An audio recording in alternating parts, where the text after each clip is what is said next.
listening to Radio Sputnik. Telling the untold. Welcome to the Open University of the Airwaves with George Galloway. Only on Sputnik Radio. The meerkats are no more. Alexander and Sergei face calls for their deportation, if not their incarceration, in a camp for all Russians. And opera has banned Tolstoy's War and Peace, as you do in the middle of a war. She's taken it off her book club. Vladimir Putin is no more the honorary president of the World Judo Federation, and the England football team will not play Russia again. It's all happening, kicking off everywhere. There are peace talks going on. Let's hope they succeed, and if they do, we'll bring that to your attention in the course of this show. But we'll be diving deep into the conflict between some Western countries and both Russia and China, and asking, are we headed to a third world war? The Russians have got their nuclear weapons on alert. We've got ours on alert all the time. 15 minutes is the alert time for the British nuclear Trident submarines to fire on the order of the Prime Minister. I got a bit alarmed when I read that. Boris Johnson can end the world in 15 minutes? What if he's just in a bad mood, or maybe had too much cake? It's all coming up in the course of the next 3 hours. You've heard the rest. Now, sit back and enjoy the best of alternative points of view, unless you're one of these sheep that actually doesn't want to hear any alternative point of view, in which case, welcome to the EU. Fasten your seatbelts, it's the mother of all talk shows. Radio Sputnik. We speak your language. The mother of all talk shows. The only education you can get for free.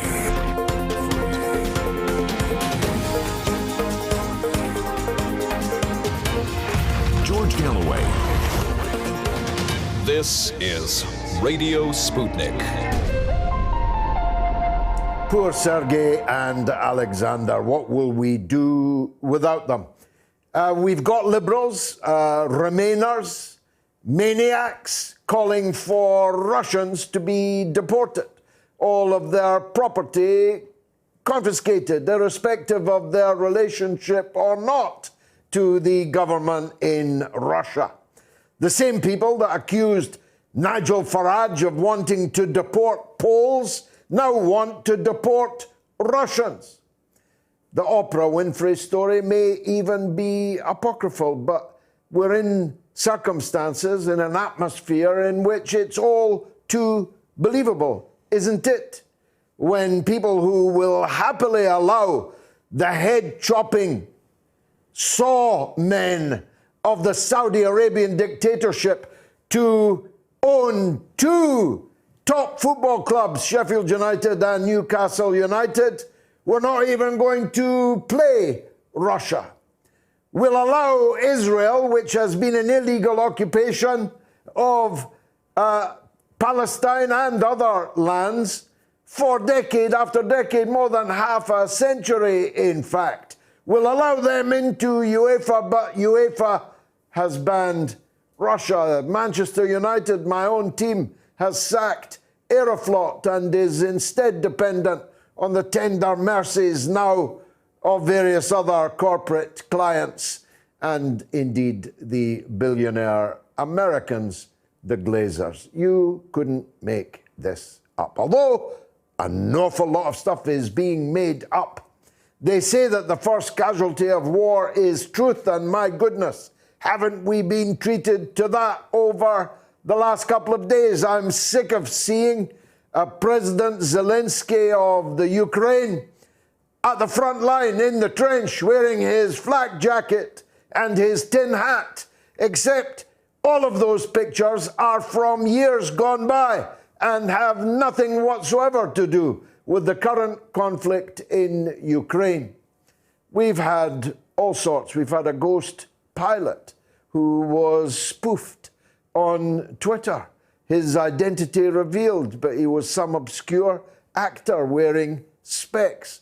We've had the ghost ship that told the Russian warship to F off before going into Davy Jones's locker, though that never happened. We've had Snake Island, where all the defenders announced and broadcast, and Zelensky began organizing their funerals, that they would die there on Snake Island, although all 18 of them surrendered and were treated with due respect and are all alive and well, watching the president of Ukraine organizing their funerals on television.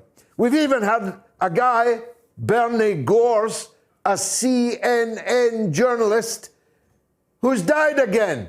He first was killed in Afghanistan in 2016. I'm not making this up. That's Bernie Gores of CNN. He was first killed in 2016 in Afghanistan, and now he's been killed again in the Ukraine in 2022. R.I.P. Bernie, again. I mean, really, you couldn't make it all up, although they are.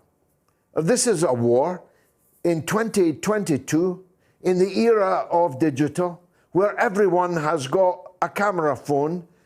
It's a war where there's no footage of actually any war. Of course, the Russian forces have invaded Ukraine, that much is sure, but where's all the fighting? Where's all the footage?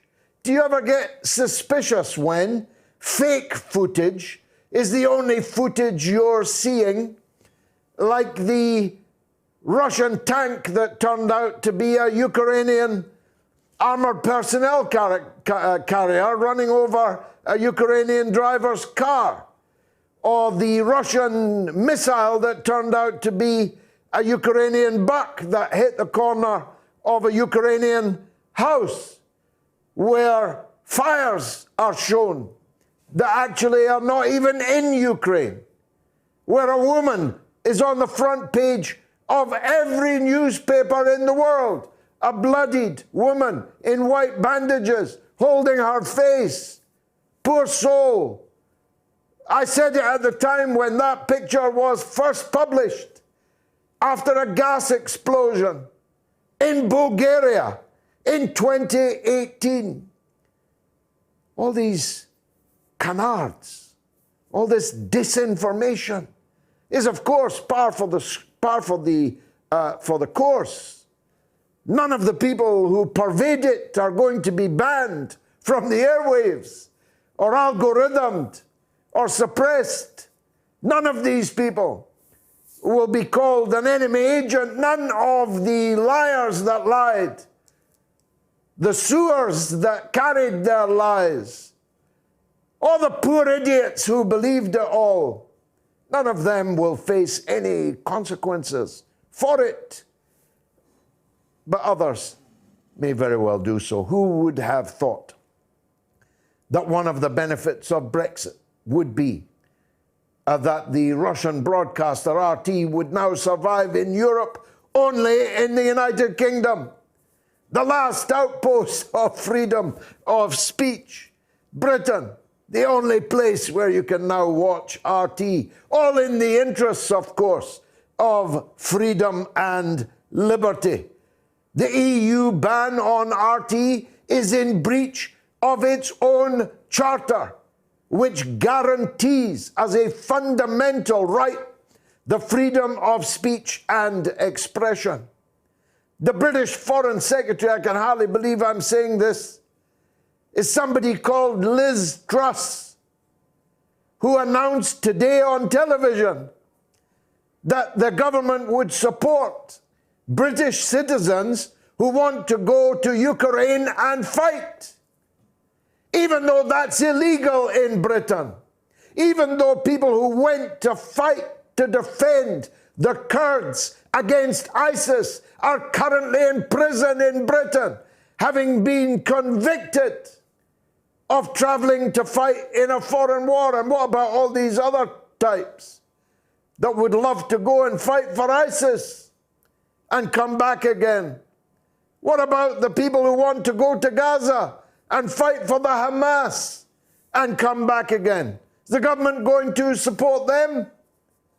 What about the flags of Palestine that were banned at Celtic Park, a club which was then fined £80,000 because its supporters held up Palestinian flags? Well, Ukrainian flags are being given out by the football authorities. The United Arab Emirates has been bombing the most devastated people on the earth in Yemen for the last almost 10 years. 80,000 children have been killed. 500,000 people have been killed. The UAE is banning them. The UAE owns Manchester City Football Club, which yesterday had a full-scale jamboree against bombing in Ukraine. Whilst their owners, members of the royal family of the UAE, are massacring people in Yemen. And most of the poor fools in the enclosure, in the stand, on the terracings, don't even know. And most of those that know apparently don't care. Now, I never expected the Russians to invade Ukraine. I'm bitterly sorry that this has happened. I know about war much more than most of the armchair generals currently opining on it. I've been in many, many war zones. I've even been under aerial bombardment. I know what it's like to press your face into the earth and wish your nose would be able to dig you deeper as the shrapnel, red hot, razor sharp, cascaded around. I know all about these things. But as I once said famously in my biggest ever video during the Israeli invasion of Lebanon in 2006, history doesn't begin when Sky News arrives. The clock doesn't start ticking from the moment that CNN roll up. I could go back a long way for the cause of where we are today, but I only have time to go back to 2014. That's the proximate date when this conflict started in Ukraine and between Ukraine and Russia. When the elected government of Ukraine was overthrown in a violent, fascistic coup organized to the nth degree by the United States Embassy and its then ambassador, Victoria Nuland. The government was overthrown. The elected president was chased from the country. The parliament was set on fire. The MPs at gunpoint had to pass legislation banning the use of the Russian language, a language spoken by almost a third of the population of Ukraine. That coup was spearheaded. Its vanguard was the right sector and the Azov battalion, jackbooting, swastika-wearing, SS insignia-bearing, fully fledged Nazis, worshippers of the Jew killer Bandera, who sent scores of thousands of Ukrainian and Polish Jews to their deaths in the death camps, those that he and his followers hadn't set upon and murdered on the streets of Ukraine, even before the SS arrived. If you think that Russia can be unmoved, sanguine about such things. You know nothing about history, never mind about Russian history. So what happened next? The people of Eastern Ukraine said, up with this, we will not put. We elected that president. We elected that government. You've just overthrown it. You've just banned our language and our culture, and we will not accept it. So we are going to set up self-declared republics in the Donbass. The Ukrainians then moved their military, including their fascist vanguard, and shelled them for 8 long years. 8. Killing 14,000 Ukrainian citizens. They were bombing their own people. Remember that refrain? They were bombing their own people for 8 years. They killed 14,000, many of them women and children. And today's journalists and broadcasters didn't give a toss about it. They didn't even report it. Never mind feel the pain of the bereaved, feel the pain of the murdered and the maimed. They didn't give a damn about it. Neither did the policy makers in the West. In fact, they continued to pump full that Ukraine coup regime with NATO and EU money, weapons, and propaganda support. The Russians never recognized those self-declared republics. But when it became clear, as I predicted to you last week, that it might, that a general offensive to massacre the people there, 14,000 dead over 8 years, do the maths, but a massacre, a full-scale assault, well, as I said to you last week, Russia could not possibly stand idly by while that happened. And so we have now what we have. The Russian war aims are today what they were before the war began. They have not changed. They have not ramped up. They haven't called for the overthrow of the puppet President Zelensky, the new pin-up boy of NATO and Western governments. They don't want to regime change the government of Ukraine. They don't want to annex the Ukraine to Russia. They don't want any of the things that are normally involved when one country invades another, like NATO invaded Yugoslavia, for example. The war aims are simple. They are twofold. That the Ukraine must be demilitarized and denazified, and two, that it must be a neutral state, i.e., that it will never join NATO. So we're now at the brink of World War III because a country of which Americans in particular know nothing, and British people overwhelmingly know nothing, we may very well be on the brink of a European war, which could become a world war, a European war which could become a nuclear war very, very easily, because in the last few days, Germany and others, what could possibly go wrong? Germany tooling up to fight Russia. What could possibly go wrong? Why would the Russians possibly be concerned about that? All so that we don't allow the Ukrainian government to say that it will remain neutral, that it won't join NATO. You seriously want a European or a world war over that? Are you ready for your son to die over that?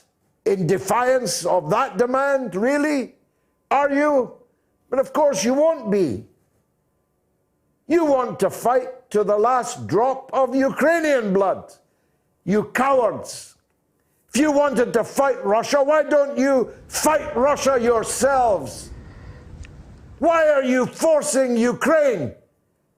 It's like a big bully pushing a little boy into a fight with a bigger boy. If you want to fight Russia, why don't you fight it? You cowards. You want to fight Russia to the last drop of Ukrainian blood.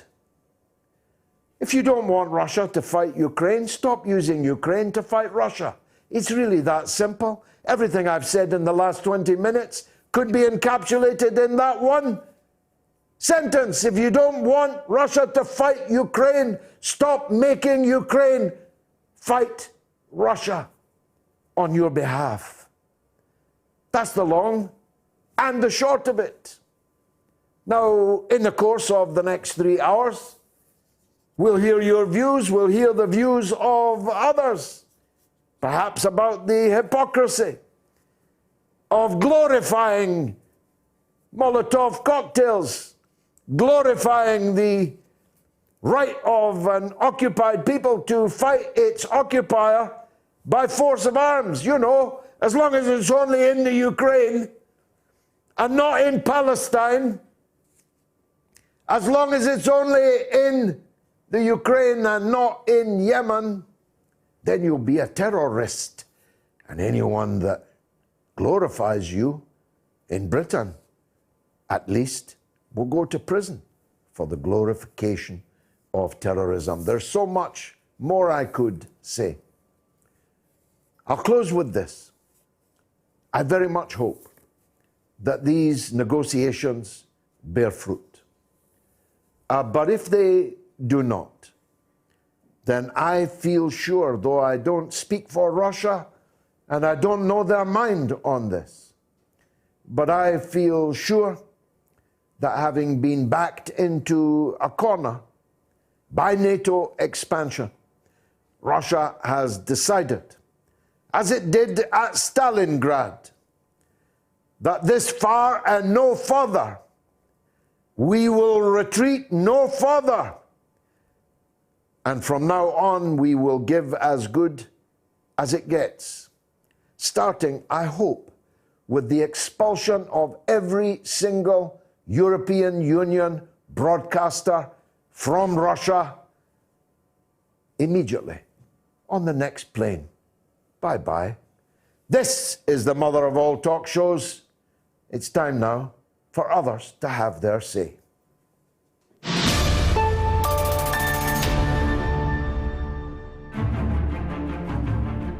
There is no trick other than hard work, creativity, care, and recognizing that duty is more important than love. The booming voice of Robert Maxwell, an arrogant man who used his publishing empire to gain him power and influence. But in this shocking account, never told before in this way, George Galloway recalls his first encounter with Maxwell. It looked like a grizzly bear advancing towards me and punches me with these giant fists, like sides of ham, right in the solar plexus, so hard that I literally bent double. Then, after George exposed Maxwell as a crook in Parliament, it was war. Every one of his papers, the Daily Mirror, then following the Sunday Mirror, the Sunday People, the Daily Record, then a few days later the Sunday Mail in Scotland, even the European, which he then owned, all over Galloway. Scottish Daily News journalist Ron Mackay was there. Every night, presumably when he had a drink in him, he would boom over the tannoy about the cretins, the fools. The majority of the workforce believed that he would take it over and their jobs would be secure. But of course he didn't. He just disappeared. And then... The millionaire newspaper publisher Robert Maxwell is dead. What really happened? Did Robert Maxwell jump, or was he pushed? It could be that he went out to, as he did, micturate over the side of the boat. I'm with Ghislaine Maxwell in that I lean towards the murder. This is Maxwell, the monster. You said, what is my secret? I will let you and your viewers know what it is. I'm not attached to property. Consequently, losing or gaining it means nothing to me.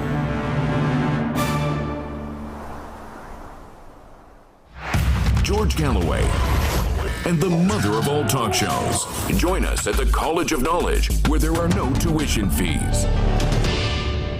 Are we on the brink of World War III? A, yes. B, no. You can vote on my Twitter handle and on my YouTube channel and on my Telegram channel. It's doing record business, I see already. Now, Arthur049 says, our nuclear weapons are always on alert because they have to be. Quite so. I agree with that. I agree our nuclear weapons should always be on alert. Why then did the world appear to come to an end when the Russians put their nuclear weapons on alert earlier today? That was the point, Arthur, I was making. You stummer. So there's the poll. My goodness, what a lot of votes. Are we on the brink of World War III? You can have your say. Now, a couple of weeks ago, it was China that was getting it in the neck. And if you ask me, it'll be China that's getting it in the neck in the next few weeks. Don't think they've given up on trying to weaken, destabilize, if possible, divide China. Don't think that for 1 minute. And don't think that because Ukraine has the right to reoccupy breakaway parts of its territory, that China has the right to try and recover breakaway parts of its territory. And don't tell me Taiwan is an independent country. Don't tell me that, because that's not the policy of either the United States or the United Kingdom or of hardly any government in the whole world. So don't tell me that. Almost every government in the world has a one China policy. One China, not two. And that Taiwan is a part of China. In fact, half the people in Taiwan consider themselves to be part of China. They just would prefer to govern China rather than the people that govern it now. So just because Ukraine can recover its territory doesn't mean that China can recover its. The fact that not a lot of people know that, the fact that not a lot of people know that when Britain ruled Hong Kong, there was absolutely zero democracy or human rights. Did you know that? I guess you didn't know that, most of you. That Britain occupied Hong Kong for 150 years and never had a single election of any kind. That when Britain was the ruler in Hong Kong, the Chinese people there were coolies, given orders, and in years gone by, given the lash or public execution. So, why is it we so misunderstand China? Why is it that we simply cannot accept that China is back on the world stage and that China will very shortly be the most productive country in the whole world? It will have the biggest economy in the whole world, the biggest army in the whole world, that nothing will happen in the world without China agreeing to it. Why can't people grasp that? I decided to ask a man that knows, a wonderful, wonderful writer and academic, Professor Paolo Urio from the University of Geneva. He's from the Department of Political Science and International Relations, and he's the author of a fantastic new book, America and the China Threat. Professor, welcome to the mother of all talk shows. Now, the very title of your book speaks volumes itself, doesn't it? The China Threat. Why is China a threat? The China threat, well, it's the point of view of the United States. It started several years ago, but it acquired momentum towards the end of the last century and the beginning of this century. Why so? Why so, though? Sorry? Why so? Oh. Well, simply because China, since at least the end of the 1970s, started to develop its economy by introducing into its planned economy something different, that is, some market mechanisms. In the West, we say market economy, some even say capitalism, state capitalism. For me, it's a contradiction in terms. There cannot be state capitalism. State capitalism, as we know it in the West, it's when the economy is possessed, or at least the more important part of the economy is possessed by private people or by private organization, and the state is pushed aside.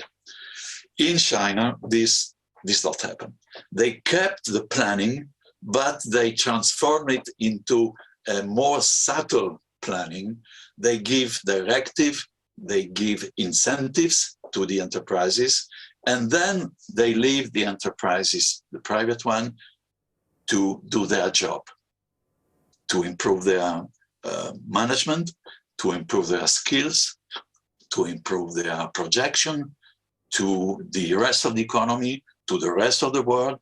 And this started after China was admitted to the WTO at the end in December 2001. And from that, the development has been very, very quick, very impressive, not only in the traditional domains where China was producing toys, books,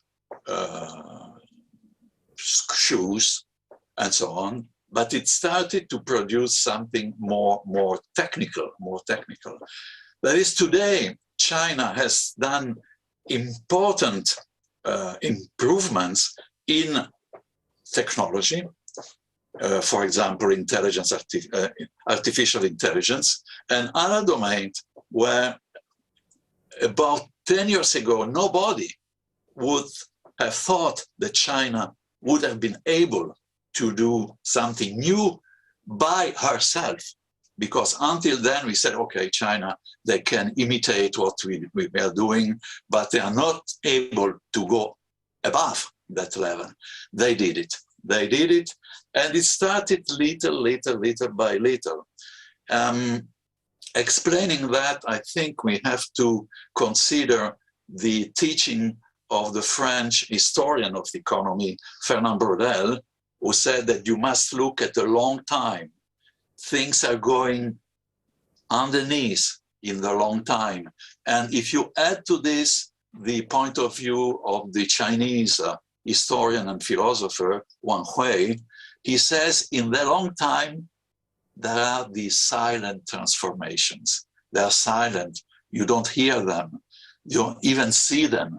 Silent and invisible. And then suddenly, one day, they pop up into the news, and everybody is surprised.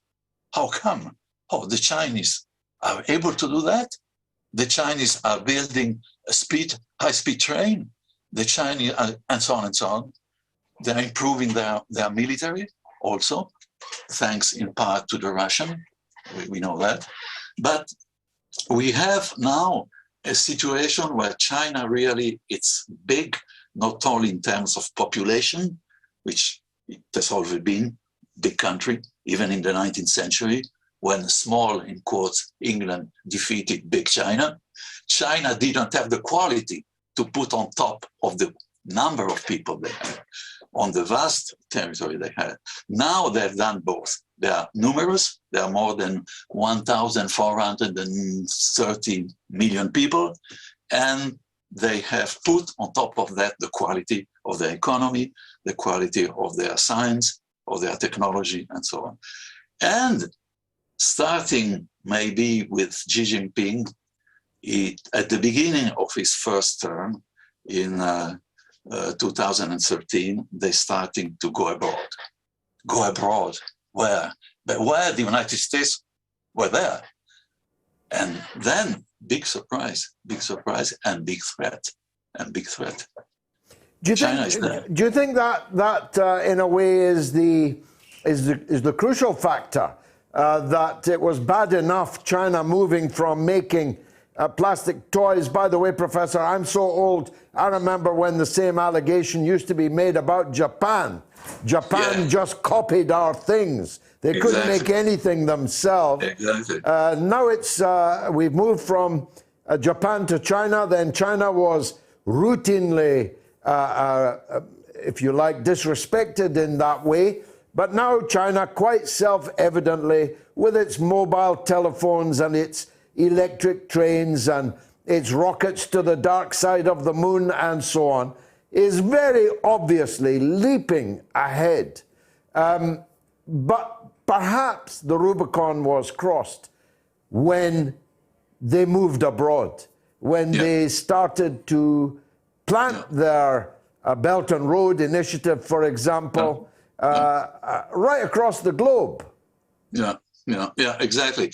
Well, there is some reason why they went abroad.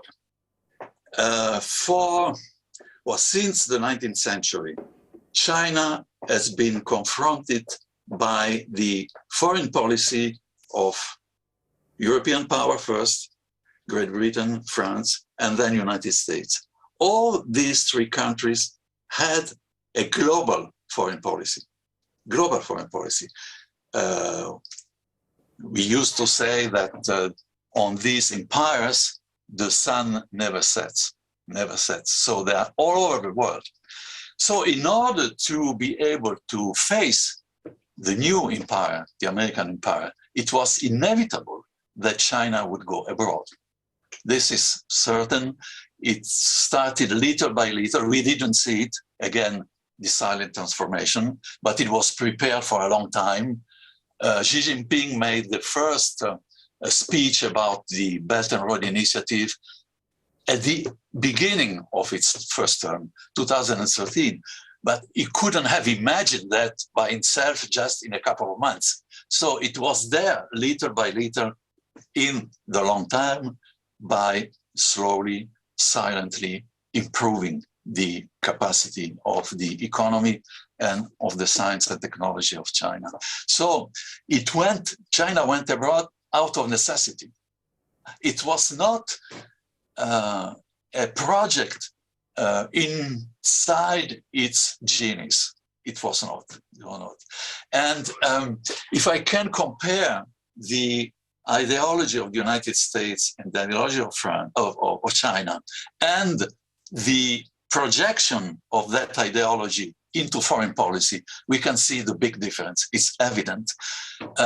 May I go back to one of the first very famous president of the United States, Jefferson. Jefferson wrote in 1801, that is only 25 years after the Declaration of Independence and 22 years before the proclamation of the Monroe Doctrine, so right at the beginning, a letter in which you can find a sentence which, in my opinion, is the blueprint of foreign policy of the United States for the years to come. In that very short sentence, it says a lot of things. It is written with no pathos, no emotion. It's a matter of fact. A matter of fact. It's like, how could I say, a registered letter sent by Postman Jefferson to the American establishment telling you are going to do that in the future. In that letter, in that sentence, Jefferson puts together the development of the United States, the consequent development of the national interest, and the expansion abroad of the United States. He says, we are going to expand. This is the key word. We are going to expand. But where? And he says, we will cover the whole of the northern continent. And why not also the southern continent? In the north, it became a big mistake because there was Canada. In spite of 2 invasions, Canada kept its independence. And in that world, people, he says, will speak the same language, will be governed under similar forms and by similar laws. It's beautiful. It's beautiful. It's the foreign policy of the United States at the beginning of the 19th century. Well, expansion at the beginning of the, and now we are discussing what we are discussing now, the expansion of NATO, that is the US, up to the border of Russia, even under the windows of the Kremlin. So, I mean, it's something that was implemented year after year, decade after decade. Taking China now, the blueprint of China foreign policy is very different. It's a sentence, or more than a sentence, a program defined by Chu Enlai in 1963. That is a few years after the first big mistake made by Mao, that is the Great Leap Forward, which started in 1958 and lasted a few years. And 3 years before the second big mistake made by Mao, the Great Cultural Revolution, which started in 1966. So now in 1963. In 1963, Chu Enlai, certainly with the approval of Mao, defined the China strategy for becoming again a great power, capable of confronting other great powers. And it is the theory of the 4 modernization. China, in order to avoid the humiliations of the 19th century, must become strong again, must improve its agriculture, must improve its economy, must improve science and technology, and must improve defense. You see, there is no projection abroad. We have to define ourselves. Then, of course, beginning of this century, China is confronting with the United States, and the United States has a global foreign policy. They're everywhere. They're even on the border of China with several hundred military bases. So China has to go abroad. It was out of, as I said before, out of necessity. Fascinating. The book is wonderful, Professor. It's called America and the China Threat. I commend it to absolutely everyone. Thank you for joining us on the Mother of All Talk Shows. Much obliged to you. Are we on the brink of World War III? Well, on my Twitter feed, A, yes, 32%, B, no, 68%. On my YouTube, yes, 42%, no, 58%. And on my Telegram, yes, 49%, no, 51%. A record number of votes in already, and there's still plenty of time left for you to vote. So get voting on my Twitter, on my YouTube, on my Telegram. All the signs are that this may be the biggest ever edition of the Mother of All Talk Shows. Now, in this week, in 1984, the Canadian Prime Minister Pierre Trudeau stepped down after 15 years. When he first became PM, he was dating a Hollywood star. Who was she? A, Elizabeth Taylor, B, Barbara Streisand, C, Marilyn Monroe. Answer after the break. Radio Sputnik.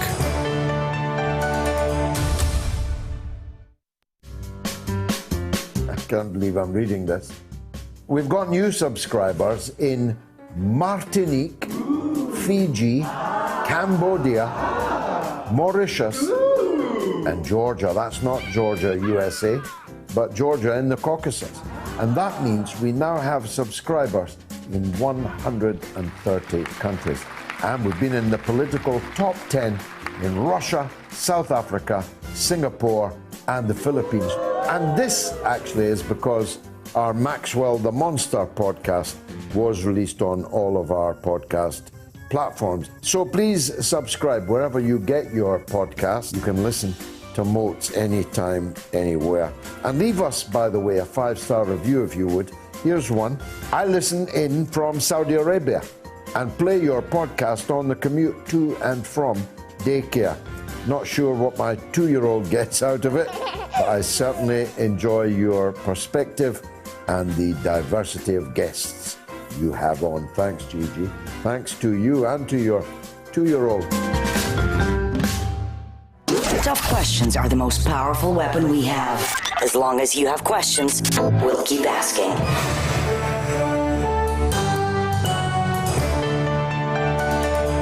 Radio Sputnik.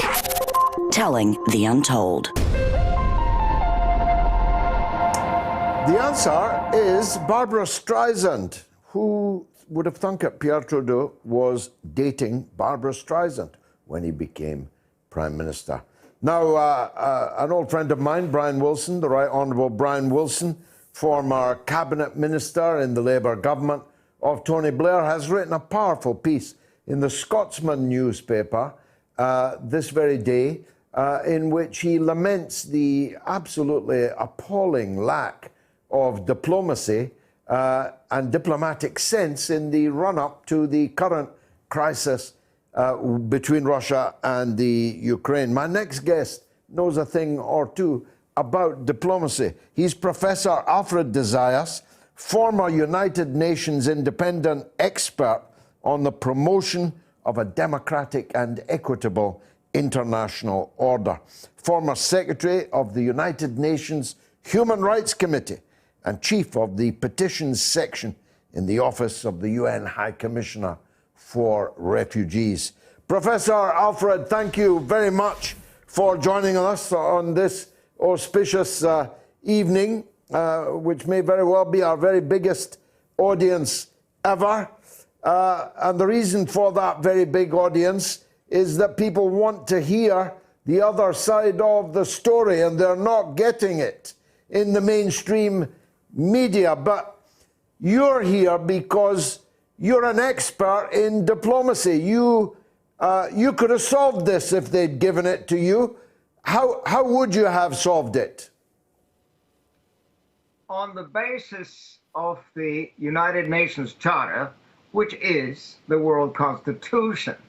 But if you want to solve a problem, you need good faith. And good faith is in very short supply, especially on the side of NATO countries. I mean, there's no reason to be provoking. Don't forget that Article 2, Paragraph 4 of the UN Charter prohibits not only the use of force as NATO used against Yugoslavia and Afghanistan and Iraq and Libya and Syria, etc. It prohibits the threat of the use of force. And what is more threatening than having tons and tons of weapons flown into Ukraine next to the borders of Russia? Certainly the United States would not be happy to have Mexico join a so-called defense alliance or a military alliance with Russia or with China. Well, obviously, Russia doesn't want Ukraine at its doorstep, or Georgia for that matter, becoming a member of NATO. It is understandable. And the two treaties that Lavrov presented in the month of December, I read them. They are quite reasonable. And I think the solution could have been reached already in the first days of January. And I think it would have been entirely reasonable. There's plenty of historical examples of countries that either by treaty or by unilateral declaration have become neutral.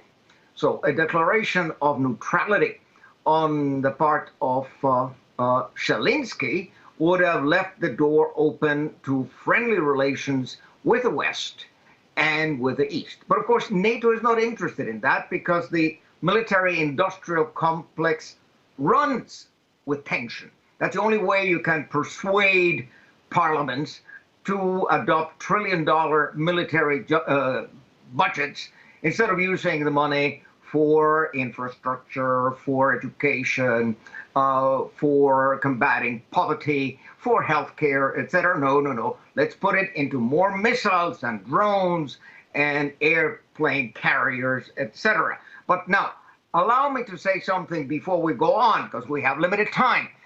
It is my priority, my concern, first of all, stop the fighting. I don't want to see young Ukrainians and young Russians killing each other. I don't want to see Ukrainians used by NATO in its imperial fantasies, in its imperial geopolitics. I want peace. And after peace, I join Antonio Guterres in saying, now we will need humanitarian assistance, both to the Ukrainians and to the Russians of Donbass and Lugansk and Donetsk. Now, it's important to consider that in the run-up to this absurd situation in which we find ourselves, there were many moments in which NATO could have made some minor concessions that actually I think would have satisfied Putin. I mean, one of the main problems with NATO is its imperial narcissism and the fact that it's only they, and then they are incapable of thinking outside the box. They're incapable of putting themselves in the position of the Russians and trying to understand it from the Russian perspective. That is, in terms of diplomacy, very stupid. Now, I'm not the first person to say that. I mean, Professor John Mearsheimer has said the same in his book, The Great Delusion. And obviously, the press doesn't tell you that, but back in 1997, George Foster Kennan, whom I met several times in Princeton, and who actually gave me the name for my very first book published by Routledge. It's called Nemesis at Potsdam. In any event, Kennan wrote an article in the New York Times in which he warned about expanding NATO. I mean, if we threaten the Russians, that is going to have consequences. Now, he's not alone in saying that. The last American ambassador to the Soviet Union, Jack Matlock, he wrote also recently a very long article in which he explains the fact that, of course, there were assurances given, and we have broken those assurances. We have this culture of cheating, and we think that cheating is fun. We think that cheating makes us daring and visionary. Now, the consequences we're seeing, and now people are dying. Now, I think Putin miscalculated. I think it was a great mistake to actually use military force. That certainly violates Article 2, Paragraph 4 of the UN Charter, and any attempt to say this is preemptive self-defense under Article 51 of the UN Charter really is not valid. It's not a valid argument, and it was not valid when NATO used it in the case of Iraq. You will remember the weapons of mass destruction, etc., etc. I mean, here is a situation where the United Nations actually failed us, because the United Nations could have been the mediator, let alone the Organization for Security and Cooperation in Europe, let alone the Helsinki Final Act, and everything. Actually, all of the mechanisms are there, huh? And the law is pretty clear. I mean, what what happened in Ukraine in 2014 was a vulgar coup d'etat. And the European Union immediately recognized the putschists. It is really shocking for democratic countries, or ostensibly democratic countries, immediately to recognize an unconstitutional regime in Kiev. And then this regime, instead of saying, okay, fine, we will have greater economic relations with the West, but we still want to keep our relations with the East, they start adopting Russophobic laws, prohibiting the use of the Russian language, all sorts of ridiculous things. And you can understand the population in Donetsk and Luhansk, they felt menaced by these idiots in Kiev. The population in Crimea felt menaced, and they, of course, held a referenda, the same as in many other countries, whether it be Kosovo or Slovenia or Croatia, and said, we want out. We don't want to be together with these nutcases. And the Parliament of Crimea, for instance, declared itself unilaterally independent, and it went through all the rule of law stages, being officially requested, formally requested to be reincorporated into Russia. That worked well. The parliament in Russia examined the case, approved it, went to the Constitutional Court of Russia. Constitutional Court approved it, then Putin signed it. Now, the people in Donetsk and Lugansk would have wanted to have the same thing.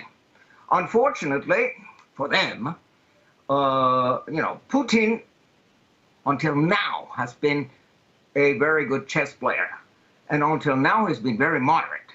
So he said, okay, let's have these two republics of Luhansk and Donetsk get internal self-determination, not secession, just an autonomous status, like in so many countries. In a federal state, you can have any number of autonomous units, and they can have their language and their culture and their thing. That's what everybody wants. I mean, let's face it, the realization of self-determination is a conflict preventive strategy. And that is what the United Nations should have been doing, organizing referenda, a UN organized and monitored referendum in Crimea, in Lugansk, in Slaviansk, in Donetsk, in Mariupol, wherever, in any event, to find out where do these people want to go. And what irritates me no end is that Ursula von der Leyen and Jens Stoltenberg, nobody wants to know what the people in Donbass want. I mean, it's easy to find out. Hold the referendum.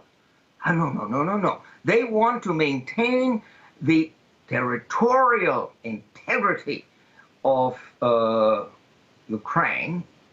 Well, why don't they want to keep the territorial integrity of Yugoslavia? Ah, now you're talking.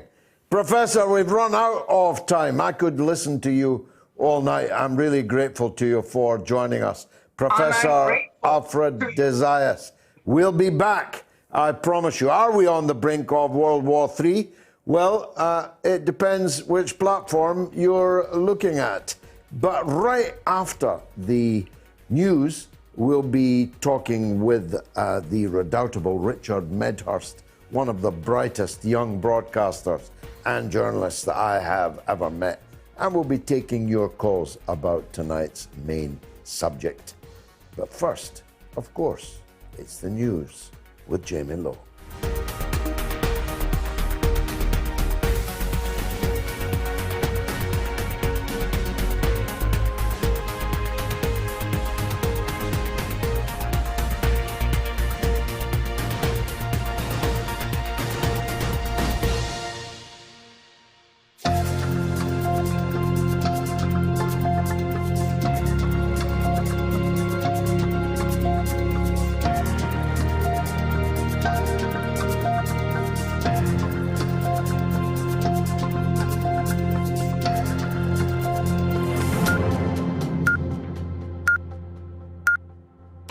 Radio Sputnik News. Russia and Ukraine have agreed to meet tomorrow to try to bring an end to the fighting, according to reports. The meeting is scheduled to take place on the border with Belarus, the office of Ukraine President Volodymyr Zelensky has said. As yet, there has been no confirmation from Russia. Meanwhile, fierce fighting continues in Ukraine. Russian President Vladimir Putin has ordered his military to put the nation's nuclear deterrence forces on high alert following what he called aggressive statements from NATO. Putin's order follows comments by UK Foreign Secretary Liz Truss earlier today, warning that if Russia's military operation in Ukraine was not stopped, it could lead to a conflict with NATO. White House spokeswoman Jen Psaki condemned the Russian president's decision, suggesting it was part of a pattern of manufacturing threats that don't exist to justify further aggression. Psaki did not comment on Liz Truss's remarks. US media have also warned in recent days that a Russian cyber attack on Ukraine could trigger Article 5, the NATO treaty measure committing allies to joint defence in the event of an attack on one member, if such a cyber action impacts eastern Poland. Russia recognised the Donetsk and Lugansk People's Republic as sovereign states last Monday. On Thursday, Moscow launched a military operation in Ukraine which Putin said is aimed at demilitarising and denazifying the country. There are conflicting reports over whether Russian forces have taken Ukraine's second largest city, Kharkiv. Ukrainian forces say they have repelled an attack on the city after fierce clashes with Russian forces. Regional Governor Oleh Syniehubov said the city was now rid of Russian troops after street-to-street fighting. However, other reports say that Russian soldiers are in the city and fighting continues. Tens of thousands of Ukrainians are pouring towards neighbouring countries to flee the fighting. In the 4 days since the invasion began, more than 115,000 have crossed into Poland alone, some travelling for more than 2 days, others joining queues 15 kilometres long at border points. Those fleeing are mostly women and children, as all Ukrainian men aged 18 to 60 are being told to stay and fight, in some cases separated from their families. Russian ships could have their access to UK ports restricted under plans being considered at Westminster. It follows concerns that a Russian-owned tanker is due at an Orkney oil terminal within days. Orkney Islands Council has said it is powerless to prevent the NS Champion accessing Flotta oil terminal, despite growing anger on the islands. The tanker is owned by Sovakomflot, a large shipping company, majority owned by the Russian state. It is due at Flotta to collect crude oil on Tuesday, and it has led to calls for the Prime Minister to take action to deny Russian-owned vessels accessing all UK ports. A UK government spokesperson said, "We are aware of concerns about Russian-connected ships potentially docking in the UK, and we are working rapidly to explore a range of measures to restrict access for them." End quote. Russian airlines face a near-total airspace blockade to the country's west after an EU official said most European countries are set to impose flight bans. A formal decision is expected on the measure later today. One by one, European countries said that they were closing their airspace, including Germany, for 3 months. With airspace curbs over Ukraine, Russian flights now have few route options for westbound journeys. Departure boards at Moscow's Domodedovo and Sheremetyevo airports showed dozens of cancellations on Sunday, including flights to Paris, Vienna and Kaliningrad. Russia's central bank has issued an appeal for calm amid fears that new financial sanctions could spark a run on its banks.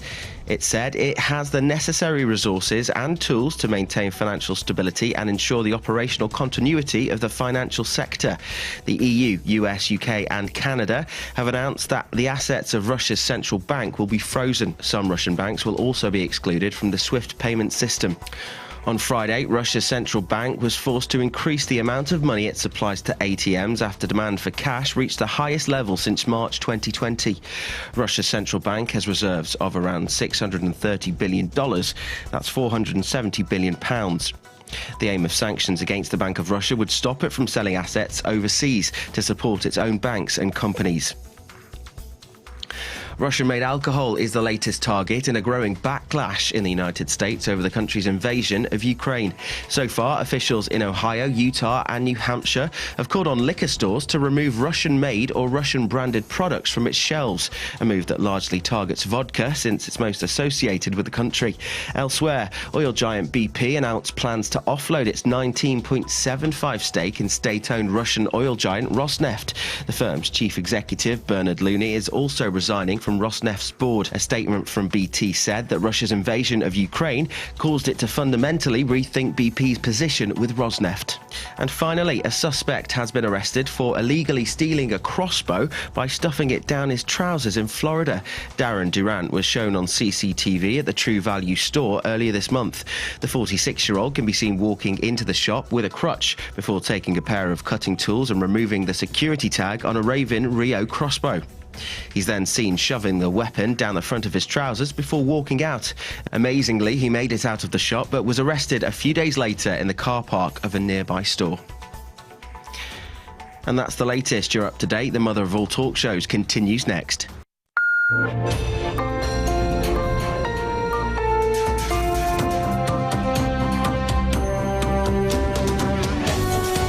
You're listening to Radio Sputnik. Telling the untold. Welcome to the Open University of the Airwaves with George Galloway. Only on Sputnik Radio. Are we on the brink of World War III? Yes, 32. No, it's just disappeared off my screen. It's been sabotaged. Yes, 32. No, 68. That's on Twitter. But on YouTube, yes, 42. No, 58. And on Telegram, yes, 49. No, 51.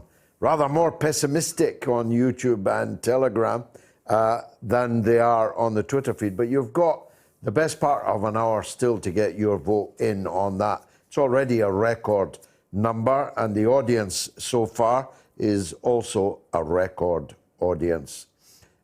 John Liu says, we've been in World War III for a long time. Russia is about to sink World War III. Sir Winston says, your boss is threatening it, George. Sir Winston, I don't have a boss, my dear. And Reckless Abandon says, anyone who condemns Putin has the blood of 15,000 people in the Donbass, perpetrated by Nazis armed by the US and UK. And Bushman says, the woke brigade that called Brexiteers racist also stand with the Ukrainian government and military, backed by the actual far right. The irony is palpable. And Crispy Bacon, what a wonderful name, says Putin has been found out. His ramshackle army and equipment are no match for the West. Why don't you test that, Crispy? Why doesn't the West actually fight Russia? Come on, right ahead, you bam. Why are you pushing the poor Ukrainians to fight them? Why don't you fight Russia, Crispy? Why don't you get a tin hat on and get your gun and go, you lunatic? Anyway, Richard Medhurst is not just any journalist, not just any broadcaster. He is one of the brightest and the best. And he joins me now for a chat about NATO. Richard, thank you for doing that. Let me start with, every cloud has a silver lining. At least we now have full spectrum affirmation that an occupied people have the absolute right to take up arms against their occupier. Now, that'll come as a bit of a relief to all those who've been called terrorists up to now for resisting their occupier, won't it? Thanks for having me. Yeah, I'm sure Hamas and Hezbollah and all the oppressed people of the global south are they're just so happy and grateful to hear our Foreign Secretary Liz Truss, Secretary Blinken, and most of the Western world just finally affirming the right to resist under international law. It's really funny, right, how the tables turn. And you've been seeing people also online fundraising for the Ukrainian military effort. I think the Ukrainian embassy in the Czech Republic even posted a crowdfunding, a link where people can go and donate to crowdfund military equipment for the Ukrainians. I can assure you one thing, George, if either you or I posted a crowdfunding link for Syrians or Palestinians or Lebanese to resist the U.S. foreign occupation or the Israeli occupation, we'd probably end up in Belmarsh prison or something along those lines. So it's really interesting. It is a stunning contradiction, that, as is the absolute unacceptability of acquiring other people's territory by force is a clear principle of international law. And when you add the absolutely illegal alteration of the demography and the topography of the territory that you have illegally occupied by force, you have a double whammy of international illegality. And yet that's been happening in Palestine for the last 55 years. How can people not see that what they're saying about Ukraine absolutely contradicts what they're doing in Palestine? Yeah, it really is a double whammy. That's really the way to put it. You know, they're violating the territorial integrity of Syria, of Palestine, of Lebanon, and at the same time, as you said, altering the demographics. So it's ethnic cleansing. Let's put it very simply. It's ethnic cleansing. When you're moving, one population out, you're depopulating an area of its native inhabitants and then repopulating it with others. And this was, I'm sure you've seen this, George. This was absolutely hilarious. You had people in Israel, in occupied Palestine, protesting against Russia's occupation of Ukraine while they're standing on occupied Palestinian land. You can't make this up. You really can't make this up.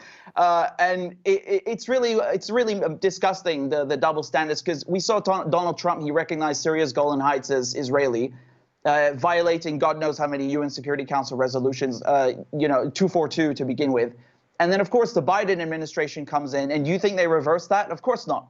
So they continue to regard Syria's Golan Heights as Israeli, violating Syria's sovereignty. But apparently territorial integrity, that's not a problem when you do it to, when you violate the territorial integrity of countries in the global south. They don't matter for some reason.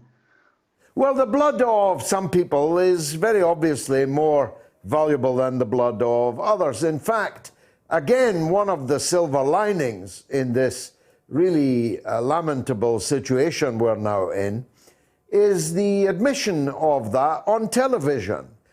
We had a CBS reporter in situ and two nodding dogs in the studio, in which the reporter explicitly states that this is not Africa or Asia, this is a civilized European country, civilized Europeans.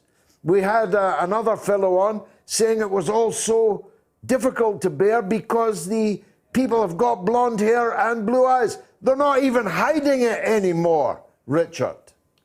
Yeah. Those were the exact examples that came to mind. It's really horrifying, George. They're really not even trying to hide their racism and their prejudice. I mean, to say that Iraq, to say that about any nation, that they're not civilized, is already insulting enough. But to say about Iraq specifically, the cradle of civilization, the one and only, I mean, it beggars belief. The ignorance is astounding. Only a brute could say such a thing. Richard, Iraq had the world's biggest library when Europeans were painting their faces blue and living in the forest. Fact. It's true. Yeah, it's true. That reminds me of that quote from Lawrence of Arabia, right? He tells them that the Arab city of Cordoba had 2 miles of public lighting when London was a village. It's true. We can't deny this, and to deny history and just violate people's dignity like that, I think it's really insulting. People should be, we should respect people's right to resist or just their right to seek refuge, whether they're from Afghanistan or Iraq or elsewhere, regardless what color their eyes and hair are. I mean, this is, I shouldn't have to spell this out, but this is where we're at, and they're not even trying to hide it. No. Now let's turn to the current situation now. I usually understand what's going on, but I don't understand this particular part.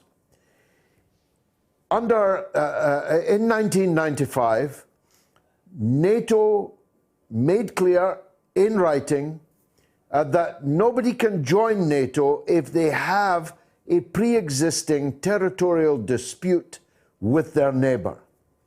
Ergo, neither Georgia nor Ukraine can join NATO. Why didn't NATO just say that? That actually, much as we'd like to, neither Georgia nor Ukraine can join NATO because they don't fit the rules, the criteria. One has a territorial dispute with South Ossetia and Abkhazia. The other has a territorial dispute with Russia, and therefore it cannot join NATO. If they'd said that, there wouldn't be a war now. Yeah, absolutely, George. You know, it's really interesting how they're willing to apply the NATO rules, you know, just on a whim. You know, it's just random. They say, for example, that Russia has no right to demand that Ukraine forswear NATO membership because they have an open door policy, right? They say that's enshrined in NATO's founding and its you know, its rule book, and yet at the same time, when it comes to other rules, like the one you just mentioned, where you're not allowed to join NATO if you have pre-existing disputes or territorial disputes, because that would obviously bring security concerns for NATO, they don't seem to mind. You know, it's really interesting, and it's very obvious what's going on. What astounds me is that people want to talk about Ukraine, Russia, and act like it's happening in a vacuum. They just want to remove all the geopolitical context. You can't do that. The CIA don't operate like that. NATO doesn't operate like that.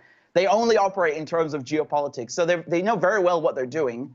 They've broken their promise in the 2+4 negotiations not to expand eastwards. They've been going, you know, every couple of years adding another country. Now you've got 14 since 1990 who've joined NATO. You have 5 countries bordering Russia, and they want to add the 6th. And of course this was going to provoke the Russians. I mean, they want the to United add the States 6th, the biggest one of all. Ukraine is the second biggest country in Europe.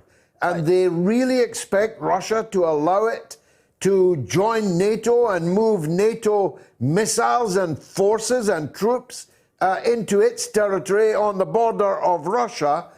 Given the history of Russia, twice invaded from the West through Ukraine by Napoleon and Hitler, and the 26 million dead bodies that Russia had to sacrifice in order to defeat the latter invasion, you'd have to be insane to think the Russians were crazy enough to agree to that.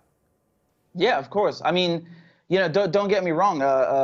You know, we did a lot in the UK. My grandfather was RAF. I'm sure your parents were also involved in the war effort, George, and the Americans did as well. But we cannot forget the Russians. They've really sacrificed the most. You've got 20 to 30 million people dead, most of them civilians. And, you know, we shouldn't forget the Russians inflicted 80% of all German casualties. They really bore the brunt of this war. That's not to say no one else did, but they really sacrificed the most, and that has to be taken into account. You can't just act like it's irrelevant. They have a very, very big issue and an axe to grind with Nazis, understandably so, and especially coming in from Ukraine while financing, like the CIA is doing, financing neo-Nazis.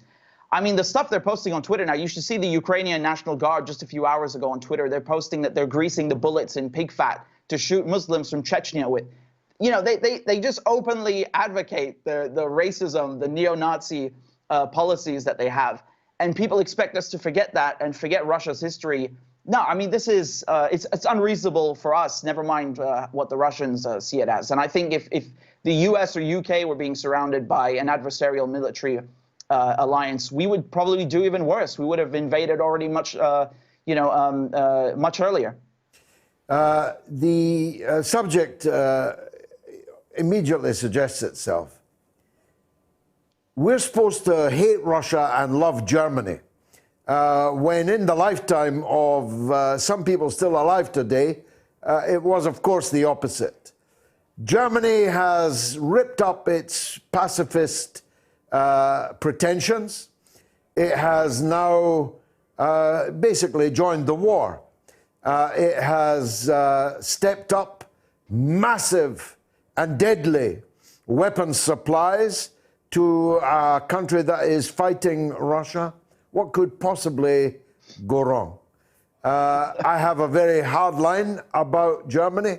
I believe it should have been divided, in fact, divided more than in two pieces. It should have been demilitarized and should still be demilitarized. But call me old-fashioned. What's going to happen now?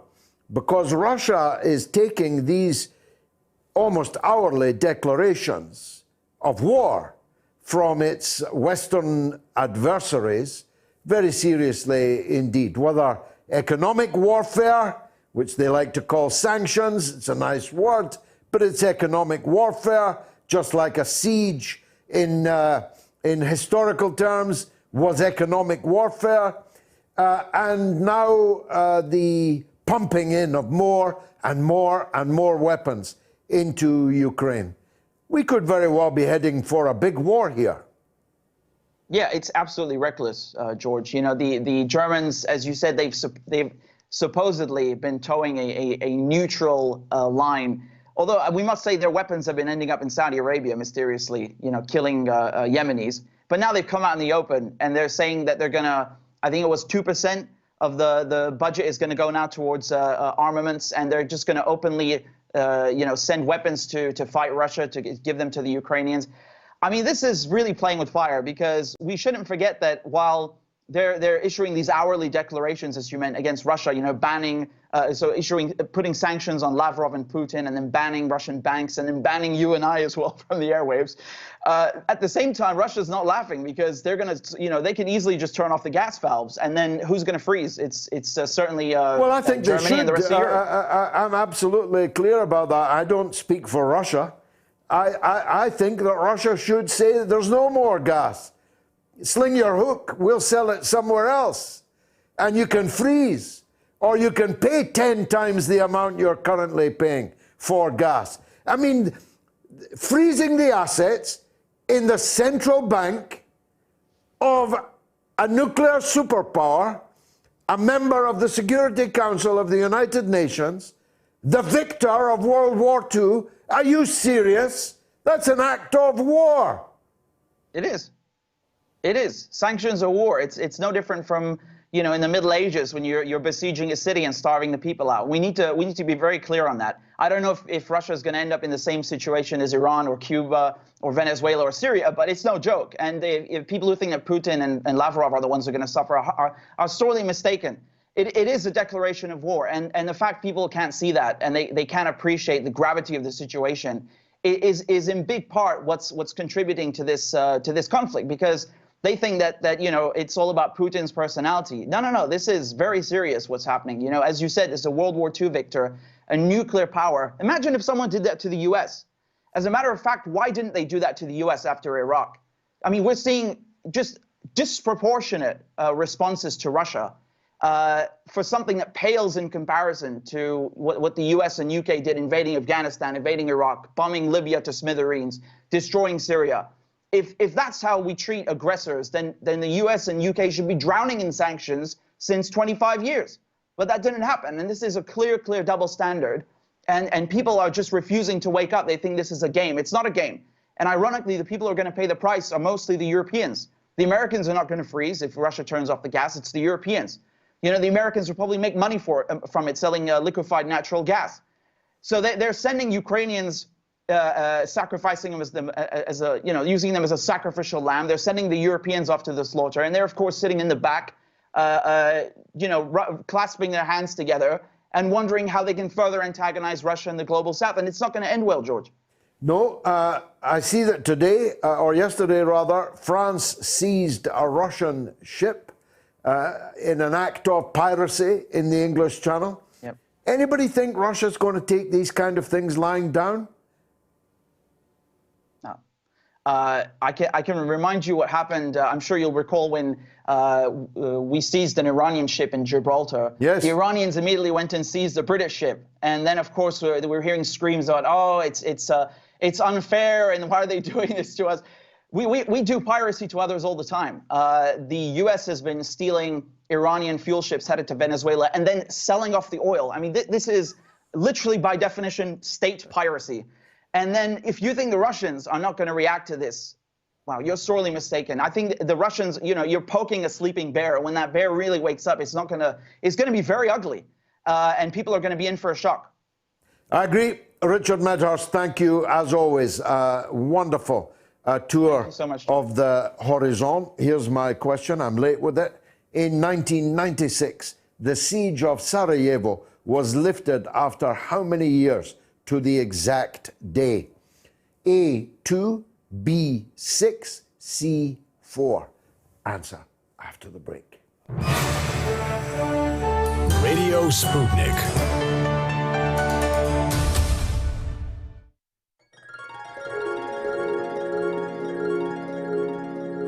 Here? Where am I?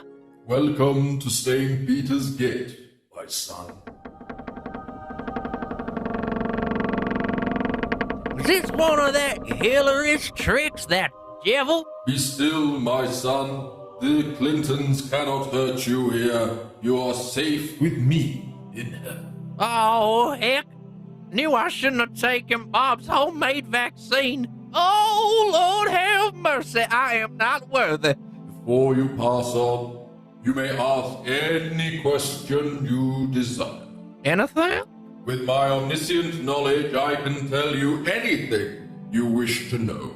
Well, Lord, you gotta tell me. All-powerful creator of this universe, before you judge me, I've been searching for answers my whole life. Yes, my child. I have to know. Who shot JFK? Another one. It was a lone gunman by the name of Lee Harvey Oswald. He was not a government agent, and there was no second shooter on that grassy knoll in Dallas. My God! This goes higher up than we thought! Tough questions are the most powerful weapon we have. As long as you have questions, we'll keep asking.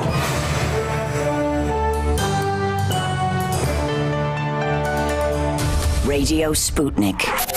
Telling the untold. And the answer is C, 4 years. Jim George says, you are a madman. Thank God they are taking you off the air. Thanks for watching, Jim. But if you think anybody's taking me off the air, it's you that is the madman. But they exist. Let's hear from Matthew in Sweden. Let's hear what he's got to say. Matthew, go ahead. Hey there, George. Thanks for having me on. Welcome. All points of view welcome here, mate. Fantastic. Yeah, no, I just wanted to call in and talk about, obviously, the Russia's invasion of Ukraine. First of all, I want to extend solidarity to the people of Ukraine because, they didn't ask for this. And there are people, civilians, suffering and dying in Ukrainian cities now. And, I want to extend solidarity to them. I also think I've been listening to the show today, and there are some things I want to take issue with. I mean, you had your previous guest, Richard Medhurst, saying it's been reckless of Germany to send weapons to defend Ukraine. I mean, this is breathtaking. We've had a war of aggression launched by Vladimir Putin against geographically the largest country in Europe, a country of 42 million people. No, Russia's the largest country in Europe, and Ukraine's the second largest. Okay, you can say that. That's fine. But if we're talking about no, it's quite telling because you don't really regard Russia as a European country, do you? Oh, come on! It's Asia. It's the top half of. I got you, man. Come on. I got you. You fell right into my bear trap. You're a racist dog. You fell right into my trap. You do not accept that the Russians are European. You've just actually admitted it live on air. Be gone with you. Are we on the brink of World War III? A, yes, 31%. B, no, 69%. 5,000 people have voted so far, and there's still half an hour. in which to vote. David in Dunstable. Go ahead, David. George, good evening. I just wanted to put a word in. I was staggered on Thursday listening to talk radio. I live in the UK, and it was just anti-Putin, anti-Putin, anti-Putin. It was ridiculous. Nobody's giving the full picture. No, of course. They can't. He came in. They can't, David. They can't. If they do, consent for what they're doing will begin to disappear. They count on the absolute overwhelming ignorance of the British public. Everybody seems completely unaware of the fact of is Britain completely sleepwalking. I mean, it's mad. I'm sure there are faults with Mr. Putin, like everything else, but he's actually defending part of Ukraine. He's been asked in, okay, it's going to be bloody, wars are. He's not. It's the misrepresentation and lies, and thank goodness people like you are putting forward the alternative view, but nobody's listening in the UK. It's like we're all just, our ears are blocked. Well, plenty of people are listening to this show, and more people are listening than ever before, but the vast majority of our compatriots, David, are sheep. They are ignorant sheep, as ignorant as a sheep. That is overwhelmingly obvious already. They believe that Ukraine is a peaceful and democratic country, when it is neither peaceful nor democratic. It has murdered 14,000 of its own citizens in the last 8 years, clearly recorded by the OSCE, by official United Nations sources, nothing contentious about it. And both of the opposition leaders in Ukraine are in prison. Television stations supporting them have been taken off the air. It is neither democratic nor is it peaceful. As Tucker Carlson, on the principle that even a stop clock is right twice a day, was right when he said yesterday that Ukraine is not a democracy. It is a State Department client state. It's the United States that is pushing the Ukrainian people into this. Go on, David. You mentioned Tucker Carlson, but I believe you've been banned. I'm in the UK, but apparently RF has been banned in most of Europe. I just cannot believe this. No, we're not banned in Britain or anywhere in the world, but RT is now to be banned in Europe, but not yet in Britain. But either way, look, this is 2022, not 1922. People can find what they want to listen to with the touch of a button or two. I'll not be off air. I'll be on air, if necessary, 7 days a week, 10 hours a day. I cannot be silenced unless, although I've just had another death threat, that's 2 today, both of whom were kind enough to leave their telephone numbers. So we'll be talking to the police simultaneously. My wife's talking to the police right now. But even if they kill me, that won't silence me.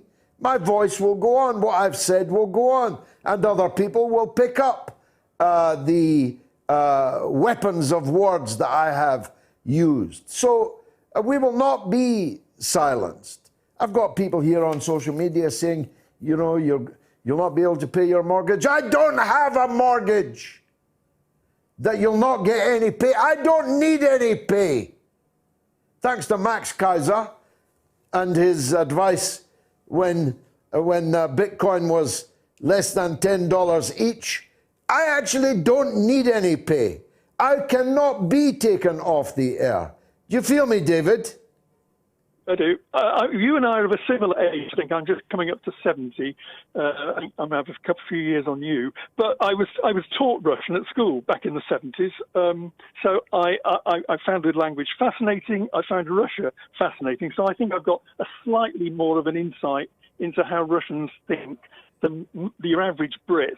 Yeah. And it just the ignorance is just overwhelming. Well, it's been 100 years of British conditioning of people to hate Russia. More than 100 years. We had that Defense Minister Wallace talking about the Battle of Balaclava and the Crimean War 166 years ago. We hated the Russians then under the Tsar. We hated them under the Bolsheviks. We liked them briefly under Yeltsin. Now we've hated them for 20 years under Putin. So the British people have been conditioned. You know, Pavlov and his dogs and all of that, David. Thanks for the call, my friend. I've enjoyed it. Simon in London. Go ahead, Simon. How you doing? You okay, George? I'm good, brother. Go ahead. I'm great. Just to pick up on the caller before I start my point, I just wanted to say, if they do ban you, I'll still be listening to you, regardless of all the disagreements that we've had in the past. I'll still be with you, my friend. So I appreciate that, Simon. Thank you. No worries, mate. Yeah, the thing I wanted to talk about is this. In 2011, a lot of terrorists from the UK, a lot of people from the UK went to Syria and Libya to overthrow Gaddafi, to overthrow Assad and so on, you know. And of course, as you said time and time again on your show, that released the alphabet soup of the terrorists onto the UK. We had the London Bridge attacks. We had the dreadful Manchester Arena attacks, you know. Now, today, earlier on, Liz Truss went on air. I can't believe they actually let her go on air and say this because it's illegal, to effectively support anyone, any British person going to Ukraine. Yeah. She encouraged that. It's against the law. You know that it is literally unlawful what she said today. And she's the Foreign Secretary. No, I totally agree with you. And not only that, can you imagine the amount of radicalization? I mean, right-wing people, these far-right wingers, the Tommy Robinsons of the world, dare I say, will go over there and come back even more radicalized. And what's to say after this conflict has ended, they won't come back, be very traumatized, be highly go through post-traumatic stress disorder and say blow up a mosque or blow up a synagogue or blow up a Hindu temple. You know, this is exactly what our government are asking for now. You know.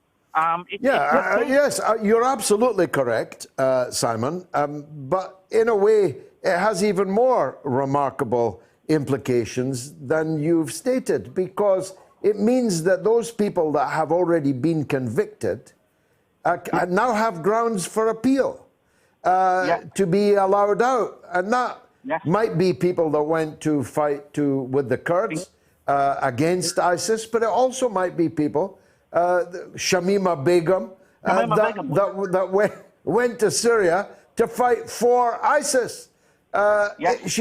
Liz Truss has just rewritten the entire British legal system on this matter. Yes, exactly. And not only that, by saying something as irresponsible as she has, effectively she's declared war on Russia. And I wouldn't be surprised if Russia kind of like attacked us, or if they wouldn't, of course, because they're not as stupid as our leadership. But she keeps trying to act like Margaret Thatcher. She looks like that's what it's about.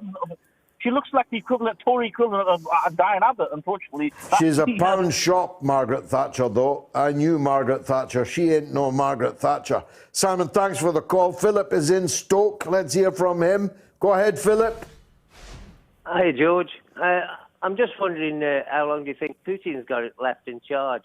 His generals didn't look very happy. I'm not sure it's all going well for him. Really? You think he's going to be overthrown?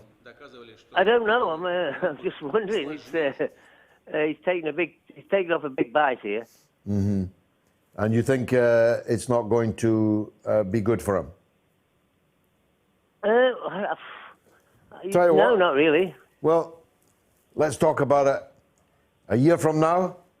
If God spares us 5 years from now. If God spares us further, 10 years from now. And we'll see. Putin is the most popular politician in Russia. He's the most popular politician that there has been since Brezhnev. But here's the rub, Philip. They don't tell you this one. The main opposition to Putin in Russia is the Communist Party of Russia. And they fully support the action in Ukraine. So if Putin falls, the opposition will take over. The opposition are the Communist Party. Good luck with that. Let's talk to Christopher in Middlesbrough. Go ahead, Christopher. Hello there, George. Yes, welcome, sir. Hello there, my friend. You predicted at least 7 years ago on YouTube saying that Putin would never be so stupid to invade Ukraine. You never thought this would happen. You said this wouldn't happen. I said that last week. I said it last week. And I was going to go back to 5 months and 2 months and I said it last Sunday, mate. You're obviously not a regular listener. Obviously not. No, not as much. I'm more of a Workers' Party listener, in all honesty. Okay. But how do you feel about being so wrong? Well, I don't work for Putin, and I had no idea what he's going to do next. I did not believe. I did not believe that the Russian army would enter into Ukraine proper. I thought that if an assault on the breakaway republics took place, that Russia would have absolutely no choice but to come to the aid of their compatriots, their co-religionists, their fellow Russians who live there. That I believed. I did not expect the attack that has occurred. And I hope it will soon be over and that these talks work. Last word to you, Christopher. How do you feel? Like I understand that Sputnik and Russia today is going to be taken off the air in the EU. In the EU, yeah. Thank God we're no longer in the EU. Yeah. You've taken the words right out of my mouth. It's an unexpected Brexit bonus. Yeah. But anyway, this show is not affected by that, so you don't need to worry about Moats. Well, thank God, and also thank you for the podcast as well. You enjoying them? Give me, I already have. Thank you for Spotify. I understand that they've taken Joe Rogan off, which is have they? Have they? I didn't know that. Is that breaking news? Hundreds of episodes due to apparent misinformation. Wow. Well, he shouldn't have gone on Spotify. But if you follow me on my Patreon page, I'm not only now stuffing it full of great content, I'm going to launch with a young friend of mine who's through the glass there, and with Barry Silkman, the football agent, former Manchester City star. I'm about to launch George's Best Football Podcast. So you'll get once a week a 90-minute football podcast. Friend, and I think for a man from Middlesbrough, you'll want to be interested in that. I'm a very big fan of Bob Mortimer. Oh yeah. He's got a football podcast called Let Go Mince, and his compatriot Andrew Dawson from just up the road from Sunderland. He's got an amazing football podcast as well. So good. I'm very glad to hear it. To George. Listen to George's new podcast, guys. Thank you so much. George's Best Football Podcast coming soon. Thanks for that, Christopher. Have I got another question? My goodness. In 1950, in this week, a Soviet spy was jailed for 14 years in Britain. What was his name? A. Klaus Fuchs, B. George Blake, C. Ethel G. Coming up after the break. Radio Sputnik.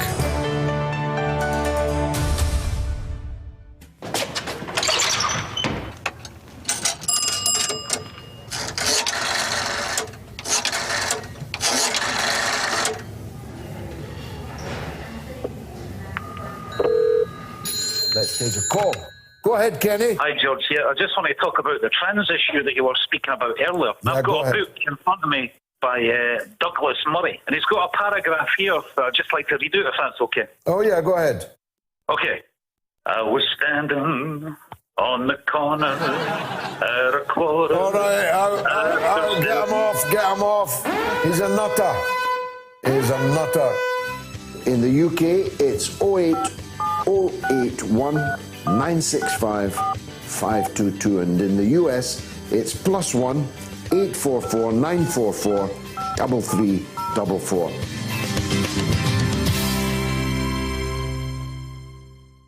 Tough questions are the most powerful weapon we have. As long as you have questions, we'll keep asking.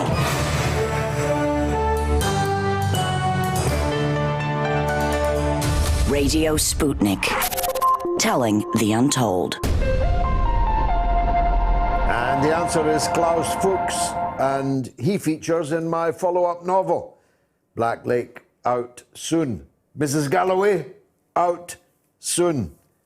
She's delaying it. You know, she makes perfection the enemy.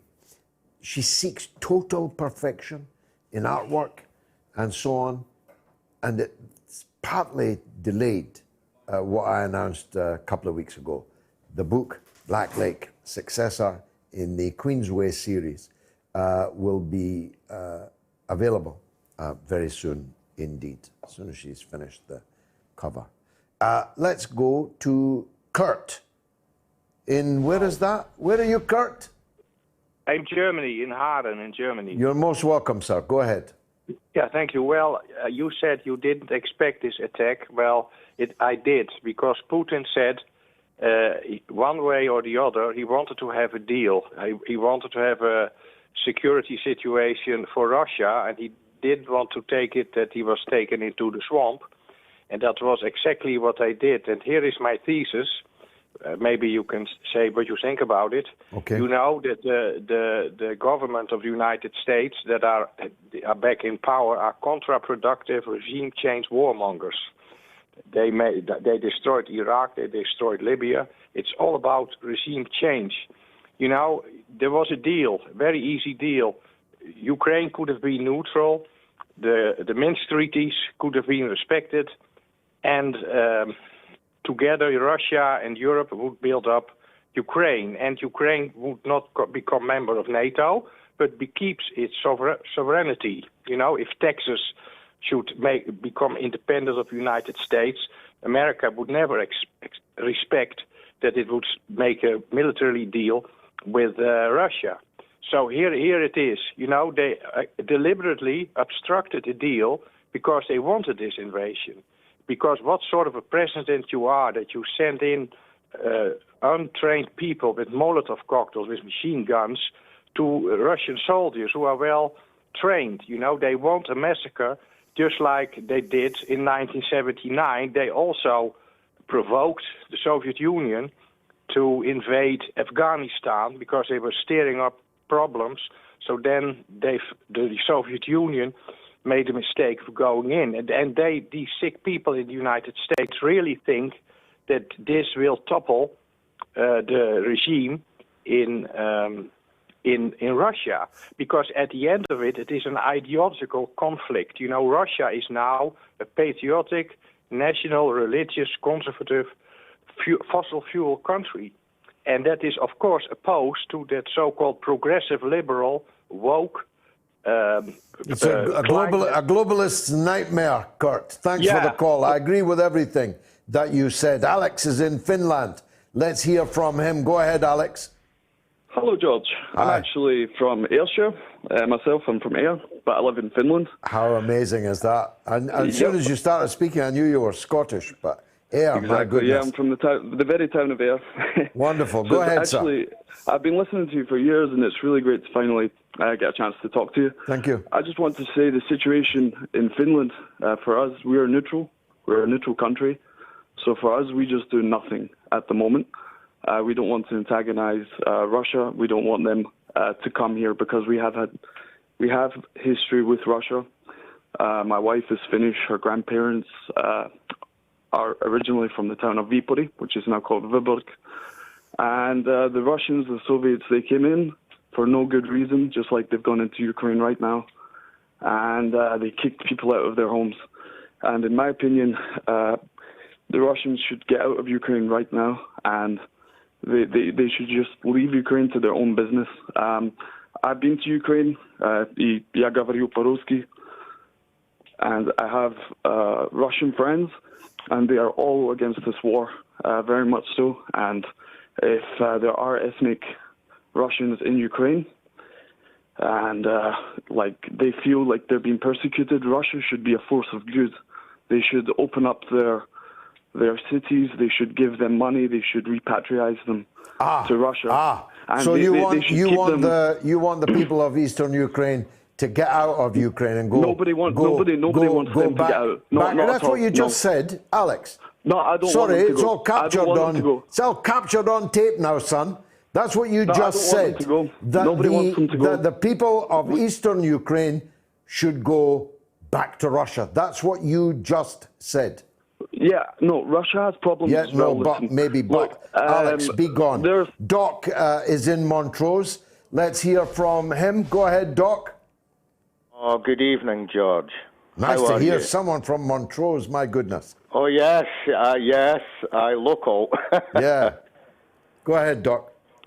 Right, you know what, George? I've got 2 points. The first is to thank you, and the reason for that is I've been educated by you for it must be about 30 years. Wow. Way back in the days when the mainstream media was tarnishing you. Well, they just didn't listen, did they, George? They didn't know, but for all their tarnishing, I'm still... You know what I'm on about? Yeah, for all their tarnishing, I'm still standing, Doc. Getting treated like, forgive my language, crap by the mainstream media. Sure. But now I've got a bigger media than them. You see my point? I've got a bigger medium than them. With one tweet, I can reach more people than by any newspaper in Britain. That's why I'm thanking you, because I'm actually now able to talk to somebody.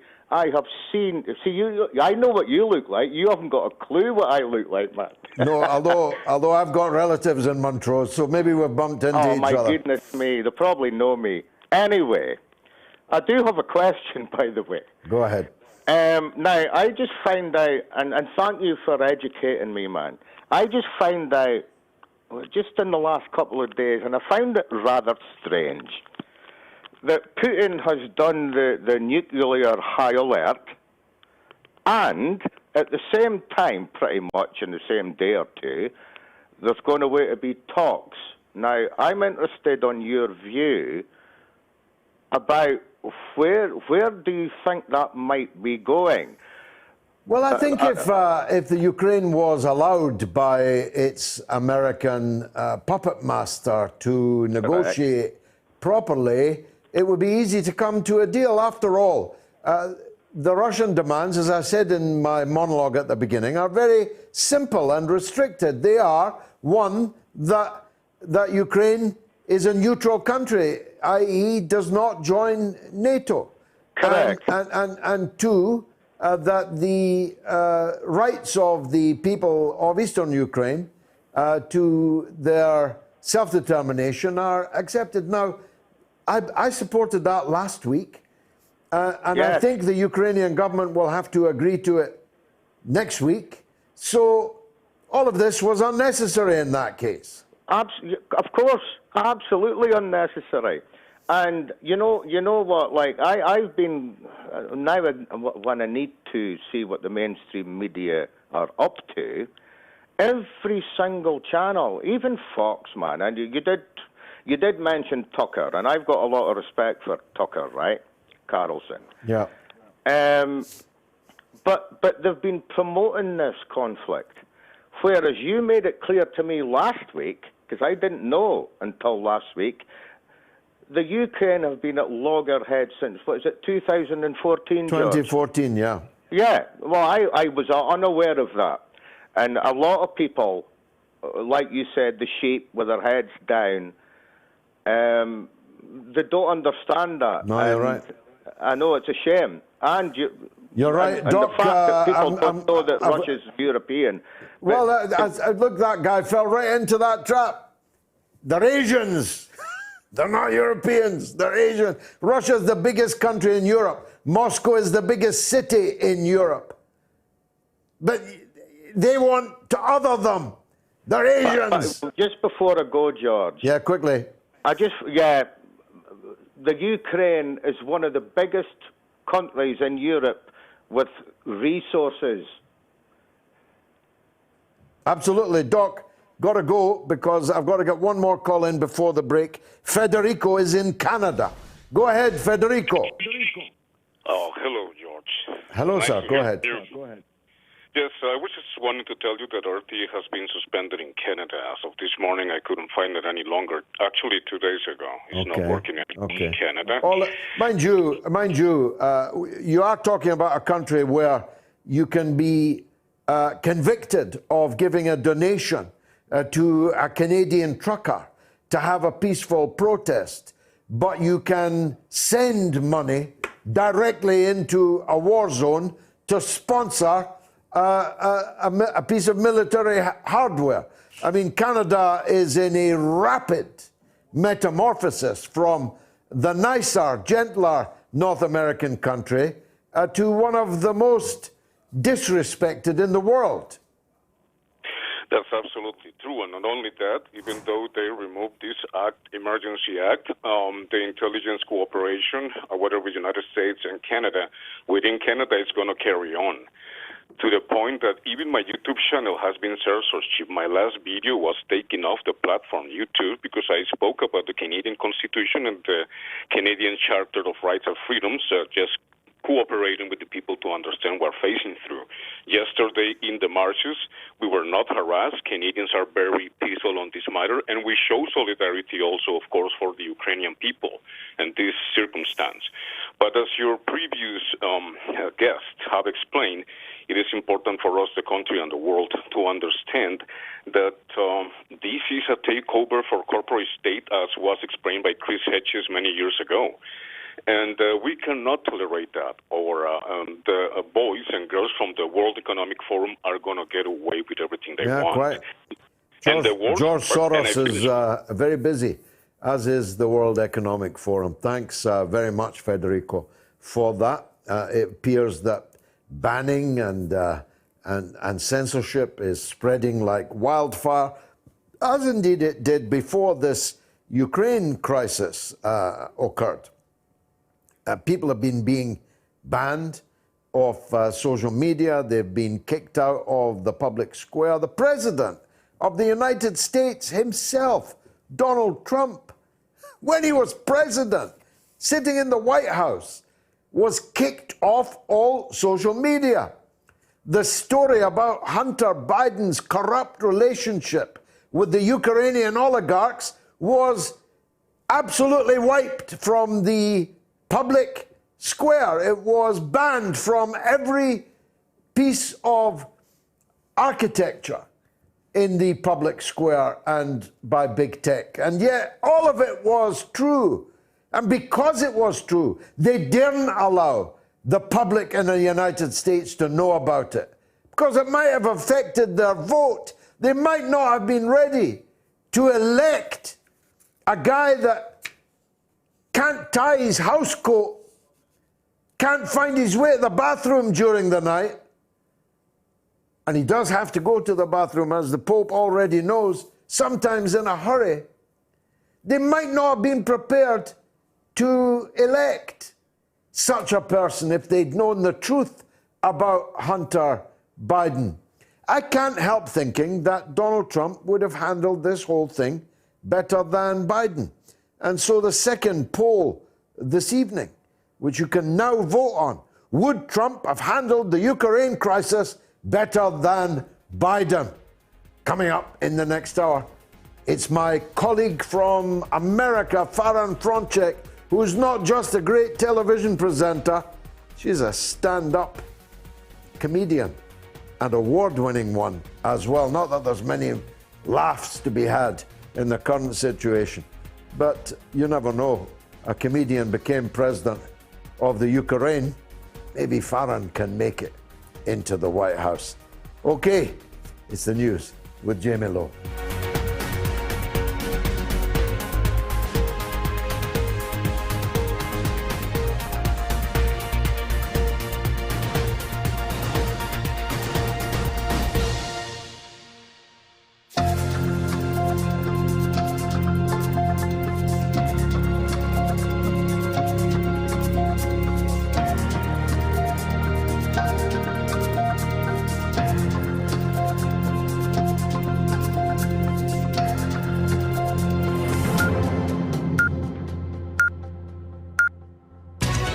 Radio Sputnik News.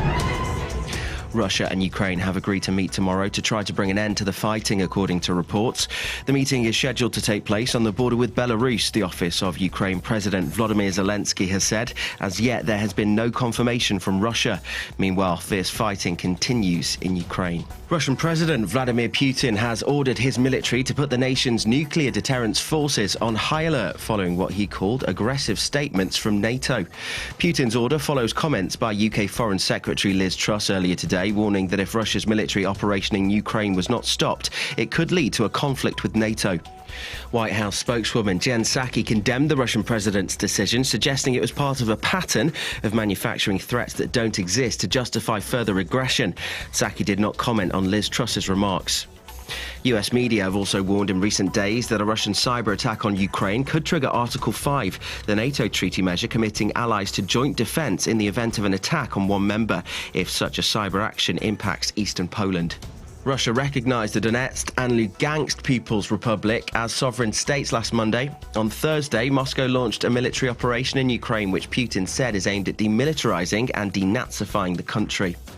There are conflicting reports over whether Russian forces have taken Ukraine's second-largest city, Kharkiv. Ukrainian forces say they have repelled an attack on the city after fierce clashes with Russian forces. Regional Governor Oleh Sinihubov said the city was now rid of Russian troops after street-to-street fighting. However, other reports say that Russian soldiers are in the city and fighting continues.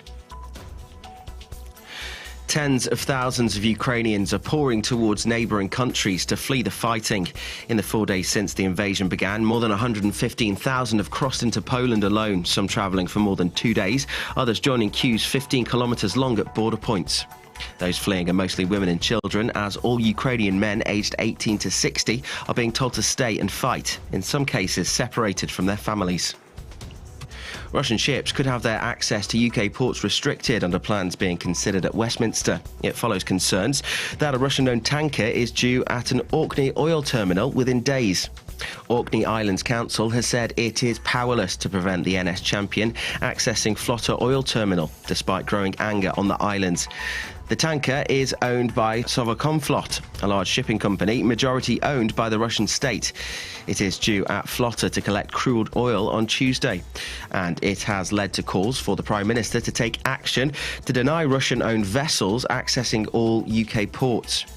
A UK government spokesperson said, "We are aware of concerns about Russian-connected ships potentially docking in the UK, and we are working rapidly to explore a range of measures to restrict access for them." End quote.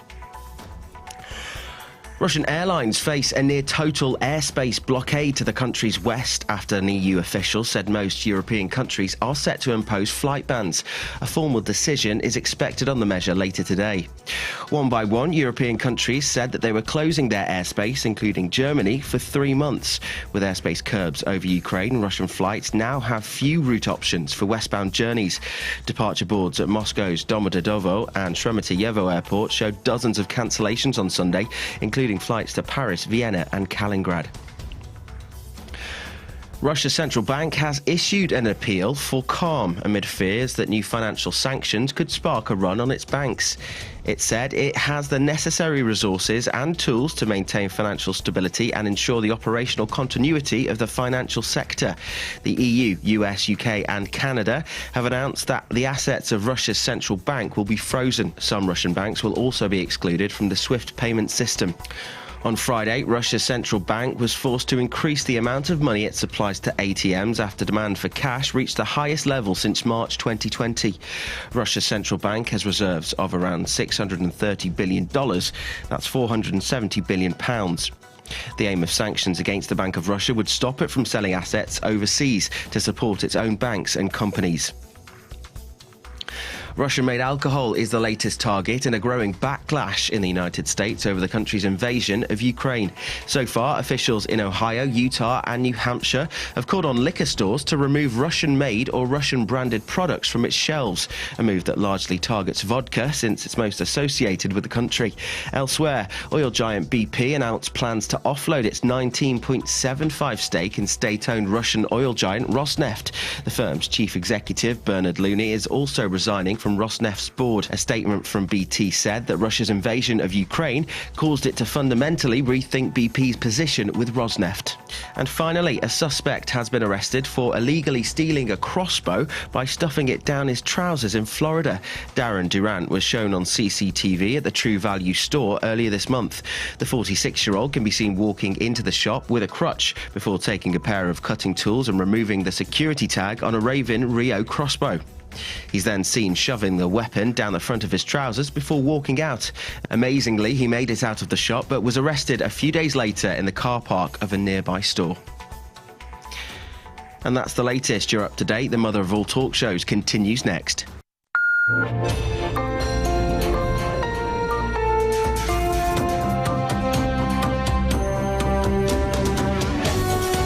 You're listening to Radio Sputnik. Telling the untold. Welcome to the Open University of the Airwaves with George Galloway. Only on Sputnik Radio. How do you get a crossbow down the front of your trousers? They must have been very baggy pants. That sounds like a comedy sketch. Faran Fronzcak is a comedian, but she's also my colleague on RT America, and I've had some wonderful discussions with her. She joins us now from across the pond to tell us how it's all looking from there. Faran, is the war fever reached the streets? Are people concerned, or is it still just within the bubble? Well, first of all, I was thinking the same thing. How did that guy get a crossbow down the front of his pants? And you know what's funny is that's what happens in Florida a lot. So when it was said that it was in Florida, I was like, not surprised. But no, yeah. So the propaganda war machine, I will say, it's been, especially if you're on this side of the aisle with all of this, it's been tough here in the United States. There's a lot of people that are very pointing the fingers of, you're a Putin puppet, you're a Putin pusher, whether you work at RT or not. You know, you and I can say it. We've had a number of people that have resigned over the weekend, most likely out of fear. And it just goes to show as an American, at least myself watching this, is that this buildup of this Russian propaganda that you had so eloquently mentioned that you're seeing in the UK, it's worked. It's been building and building and building. And now we're here that now even my own family members have said, how can we believe you? You're Russian state media. And it's very sad because the American people now don't understand that when you have the left and the right media agreeing on something, that should be insanely scary, George, insanely scary. But how did they manage to segue so quickly from China? Because you and I have had many conversations when China was the ogre. It was China that the warships were steaming towards. It was China that looked likely to be an adversary, a military adversary. How do you build up anti-China hatred and then suddenly you can switch it so quickly and so successfully? The one thing I think that, you know, Americans right now, you turn on the television and in 60 seconds, they think that they figured out the entire Ukraine crisis. And what they get out of it is Putin bad, Trump bad, Biden good. And they don't know the history dating all the way back to the 1400s. If we want to go all the way back, but they don't understand, you know, the color revolutions that happened. They don't understand Maidan, the coup that was, you know, with the United States backing it. So the other thing they don't understand, besides the cultural, the boundaries, the language, they don't understand that this is an energy. This is an energy thing. We invaded Iraq over oil. This is the same thing, but over gas. You have the Nord Stream 2. You know, over the weekend, for those that are wanting to kind of get a really great deep dive, I recommend watching Oliver Stone's Ukraine on Fire. And then the sequel to that is Revealing Ukraine. And I had tweeted out a little clip of it where it talks about how Ukraine, many don't know, Ukraine used to be an amazing economy. You know, they were the #1 builders of locomotives and fighter jets and planes. They don't make any of that now. Do you know where they buy it from? The United States. That's who they get it from. You know, instead of going across the border to getting natural gas from Russia, they're importing it from the United States for double the money. And you start to see, it all starts to make sense when you look at the energy and why, again, going back to Iraq and Kuwait, you know, you're seeing a lot on the media here, George. And, you know, I don't want to downplay it or get conspiratorial and say that, you know, these people are paid actors or what have you. You know, I'll leave that for Alex Jones. But you see a lot of the tugging at the heartstrings. And it reminds me so much of that Nurse Nayara when, you know, before the United States went into Kuwait. And it was, for those that don't know the story, it was a 15-year-old Kuwaiti girl that they had testify, not under oath, in front of Congress saying how the Iraqi soldiers were coming into a hospital where she was a volunteer and they were ripping babies out of incubators and killing them. And at that point, in the 90s, the United States was very 50-50, not wanting to go into the Iraq war. They saw this testimony and everyone said, we need to go in. We need to stop Saddam Hussein. This is awful. You're seeing, you know, history doesn't repeat itself, but it sure does rhyme, as in the famous words of Mark Twain. And you're seeing a lot of these, you know, women in bomb shelters in the metro holding their babies, saying this is horrible. And, you know, and I'm not on the ground, so I don't know. But you're just seeing a lot of the same things being pushed. And as an American, you know, we care. You know, we want everybody to be happy and to be free. It's not, we're not all neocons like the Dick Cheneys and the Donald Rumsfelds of the world. But you see it and it tugs at American heartstrings, and we want to go in and help. And that's exactly what I'm seeing across the board on cable news here, George. Now, here's a question that we've just posed in the poll, and overwhelmingly already people are answering in the affirmative. Would Trump have handled the Ukraine crisis better than Biden? I myself am absolutely persuaded of that. What's your view?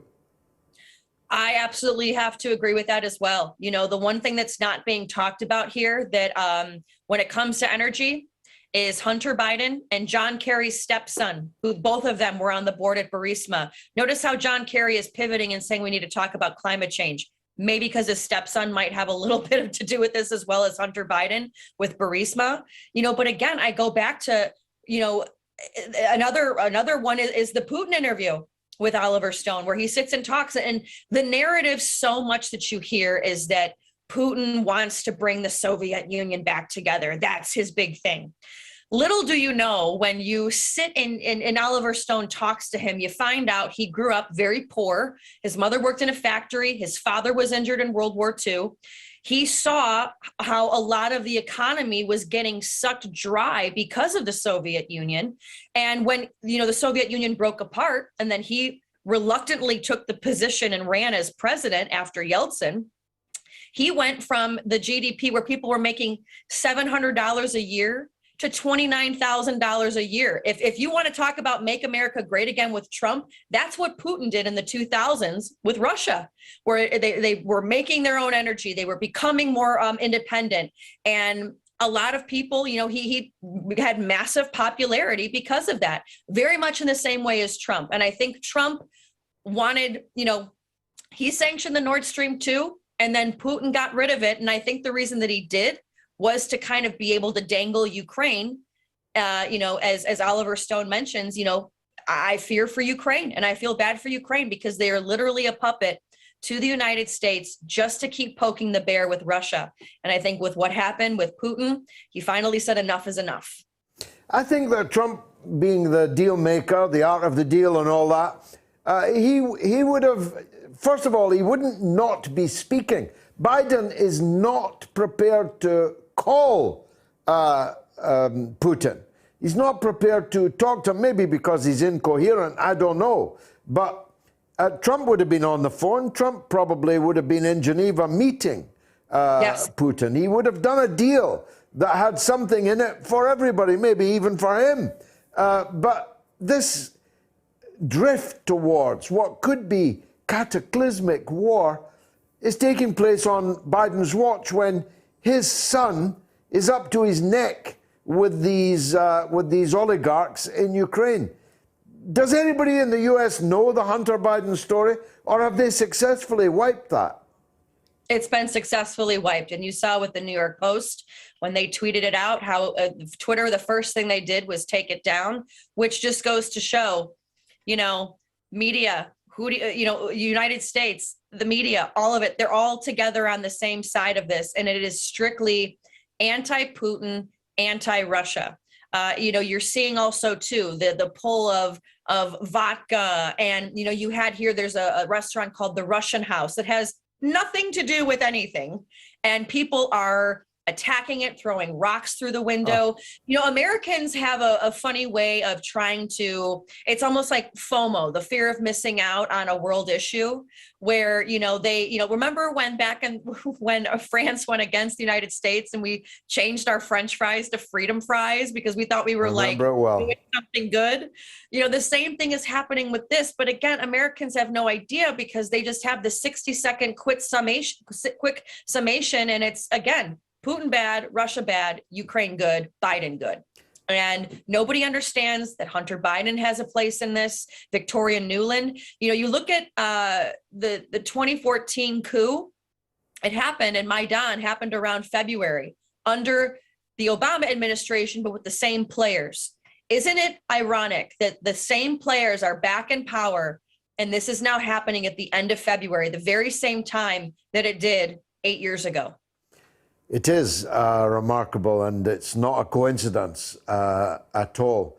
The question of war, though, is serious, yeah? I mean, of course, the war would not begin with intercontinental ballistic missiles so separated by the Pacific and the Atlantic. The United States would be relatively untouched in a limited war. But for us in Europe, there is every possibility that this war will spread across the borders of Ukraine unless these talks succeed. Will the United States allow Zelensky to make the deal with Russia? Personally, I don't think so. I think the United States has this the United States is very much a spoiled brat. The last time we've ever really seen a bloody war was our own Civil War back in the 1800s. World War II, Kuwait, Vietnam, Korean War, shall I go on, and all the other wars that we've been involved in. It's fought in some distant land, in some distant neighborhood, in some distant town. We don't get to see it every day. The closest thing, for example, you look at the Occupy Wall Street movement, they wanted it where they were living in tents outside of Wall Street, so they had to see it every single day. And still it was kind of like, no big. But you bring a war to where you live and you see it just like you Europeans have, starting with World War II, you don't want it. Whereas Americans, it's ingrained in our blood at this point. I was talking to one of my producers and he was showing me, May 9th, a big day for Russia where the military goes out into the Red Square and all the soldiers are saluting and they're there, very stoic. And I looked at it and I was like, wow, that's like a little dictator-y looking, because here in the United States, everybody waves. You have the F-35s that cruise over the Super Bowl. Everything as the military is like, yeah, America. And it's very all smiles and waving. So I was like, why are you guys all weird and quiet? And he's like, because we've had a lot of people die in wars, 26 million just alone in World War II. So Americans were just so desensitized to war because we've never seen it here. Very powerful stuff. Faran, thank you very much indeed for joining us. A wonderful guest, Faran Fronzcak of RT America. Let's go straight to calls. Vaz is in Devon. Go ahead, Vaz. Hello, George. Yeah, welcome. Go ahead, sir. First-time caller, and it's an honour and a pleasure to speak with you. Thank you, sir. I rung up because I wanted to pay testament to President Putin. I've been keeping an eye on the situation and what's been going on, and your show has been really informative in giving truth. The other side of the story, what kind of person doesn't want to hear both sides of the story, Vaz? Exactly. I've become very disillusioned. I became very disillusioned with British broadcasting back in 1995. I was living in Cyprus at the time, and we used to get the British services broadcast at the time.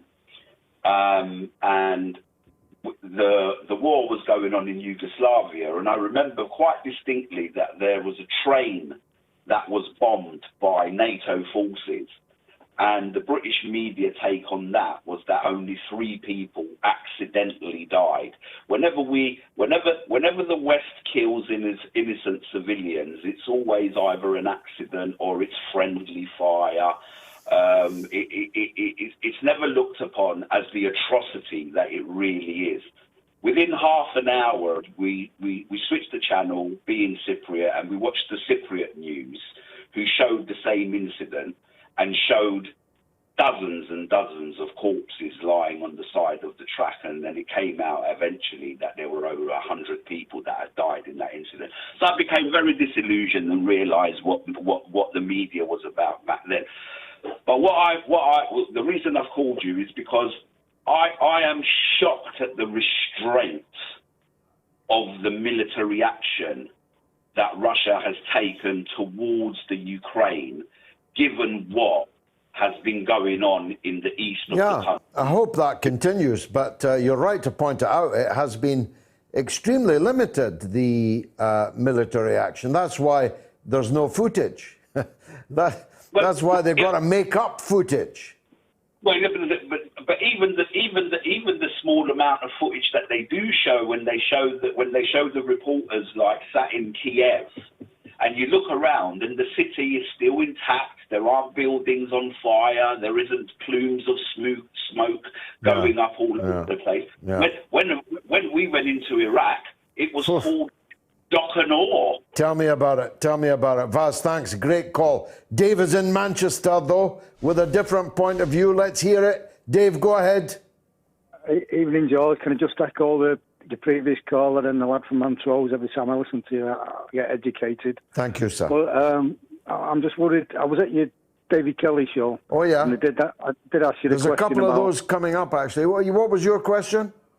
Well, I said the bigger the lie, the more people believe it, and it's still the case. But Absolutely. I think about Putin now. I just worried because I can't see how we can possibly win, because Ukraine don't need to be in NATO, because you're going to have Germany and France and all the rest of the European nations supplying arms. How can you possibly win? No, you're quite right. I mean, not being in NATO is necessary, but not sufficient. That's why the word neutrality is in the Russian war demands. That Ukraine must be a neutral country. That means it's neutral. It's not. I understand that, Joe. It's not got a military that is pumped up with NATO weapons. But that's what they're doing now, though, aren't they? That's what they're going to do, and I'm just worried. How can you possibly? I don't think Russia will leave those weapons untouched. I actually think that Russia will leave Ukraine with a lot of Western weapons that our taxpayers have paid for, Dave. But thanks very much for that call. And I hope to see you again, Dave, at the Liverpool gig.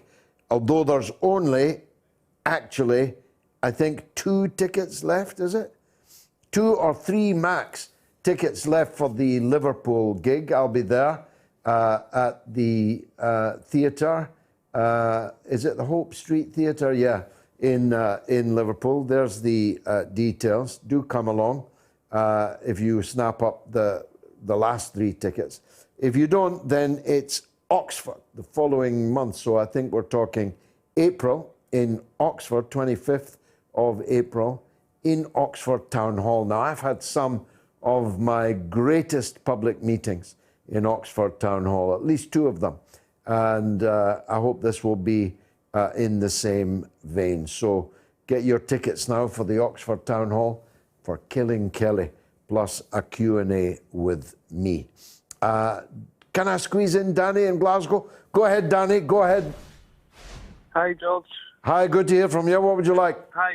Well, firstly, I'd just like to say I've been listening to you for many, many years. I even had a wee bit of correspondence with you back in the day. Oh, yeah? When you used to be top cat. And I'm still a top cat. I just don't. You certainly are. I don't Certainly scratch as much. So, yeah, I'm calling to ask you about this Ukraine-Russia crisis and how I felt that basically NATO forced this. Yeah, they did. Yeah, premeditated, forced it. Aye. They don't have the guts to fight Russia, so they are trying to use Ukraine as to continue our earlier metaphor as a cat's paw to scratch the nose of the bear. So what do I like to ask you, George? Is that I think all warmongers and so on, any of these people that don't support peace, I think are abhorrent, really. So when it comes to Putin, and you said that you're a wee bit worried that it might spill over. Yeah. I mean, do you genuinely believe that if Ukraine is taken, that we're now going to enter a situation where that Europe's on a knife edge of possible all-out war? Do you believe that's I do. possible? I'm not scaremongering. People say it's a new Cold War. I'm not afraid of Cold Wars. I've lived most of my life in a Cold War. I'm worried about a hot war, though. And you can easily see how it would work. You can easily see that these talks might fail because the US refuses to allow their puppet to agree a deal with Russia, and therefore the Russian war continues. The Western countries bring in, as they've already declared they're going to, the so-called Syrian, so-called free, so-called army, the Al-Qaeda, ISIS, alphabet soup of Islamist fanaticism. They bring them in. They bring mercenaries in from around the globe. That's what Liz Truss's announcement today was all about.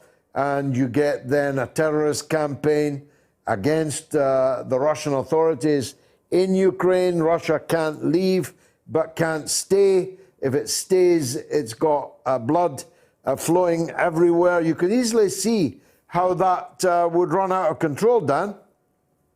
Yeah, it is genuinely frightening, George, how quickly these things can escalate. And all I can say is I really hope that Zelensky and Putin come to some sort of agreement. I agree. Let's pray for that. Let's pray for that, Danny. Thanks for that call. Peter is in the Wirral. Go ahead, Peter. Hi, George. Hi. I'm one of the sheep you were talking about. Okay. I only watched ITV News, BBC News, Sky News, terrible news, about the Ukrainian plight. And then I thought, well, see what George says. And I've been absolutely gobsmacked, as they say, to see the alternative point of view. Now, my question to you is, George.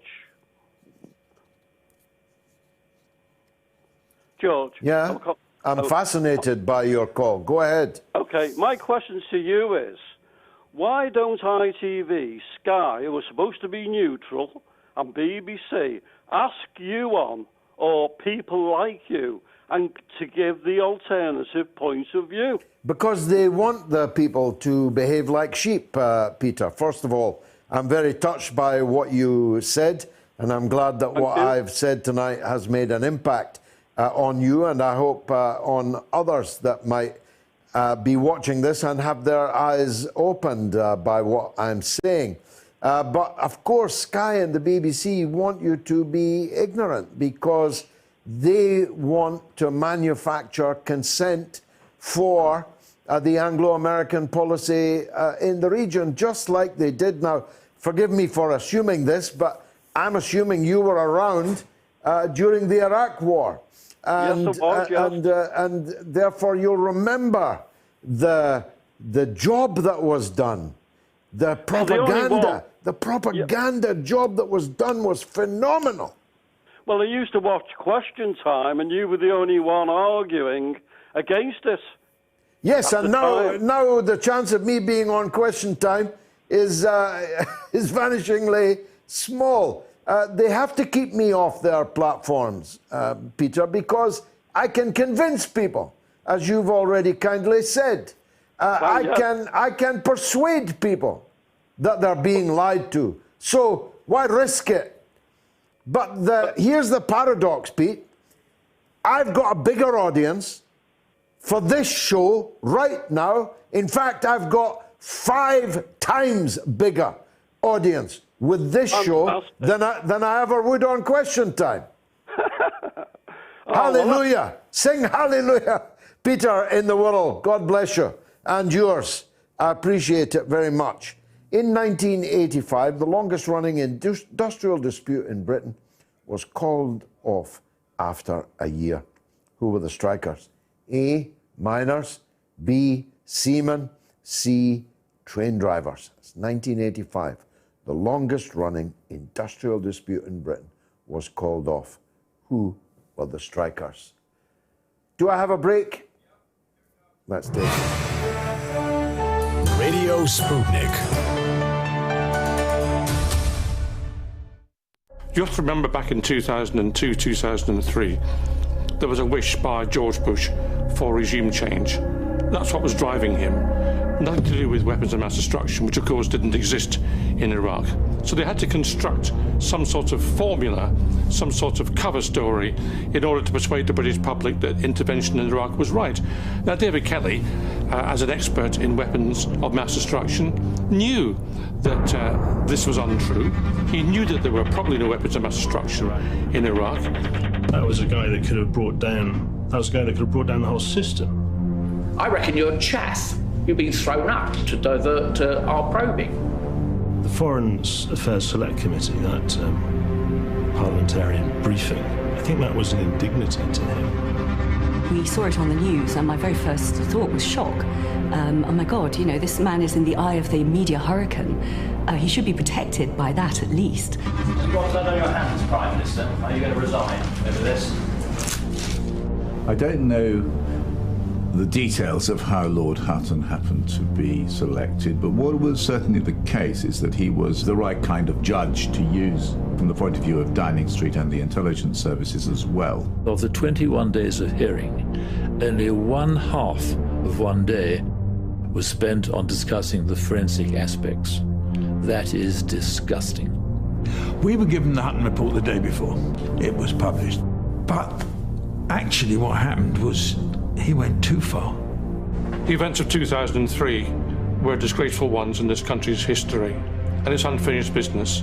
Those responsible for an illegal war, those responsible for the death of David Kelly, have not been brought to justice. There's been no inquest into David Kelly's death. There needs to be one. We need to make sure that those who behaved in a reprehensible way in 2003 are finally brought to book. And don't forget, you can get from Amazon the Killing Kelly DVD, and you can download it on Vimeo. Tough questions are the most powerful weapon we have. As long as you have questions, we'll keep asking.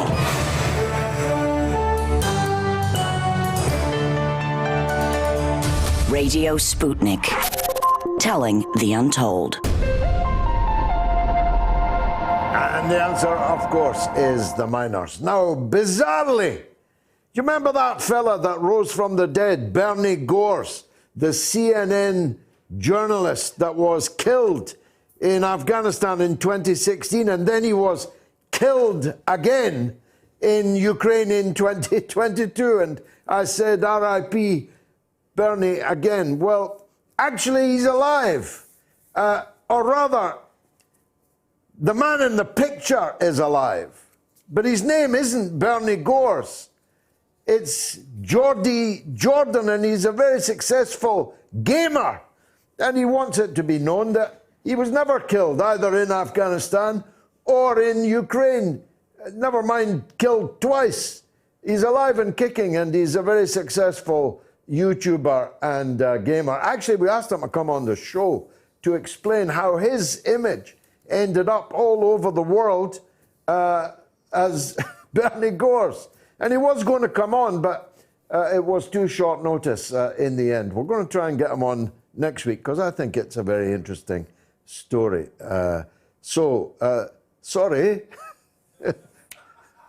Sorry for saying you'd been killed twice. It must have been quite a shock to you, but of course it wasn't us that started it. It's been all over the world that you were killed.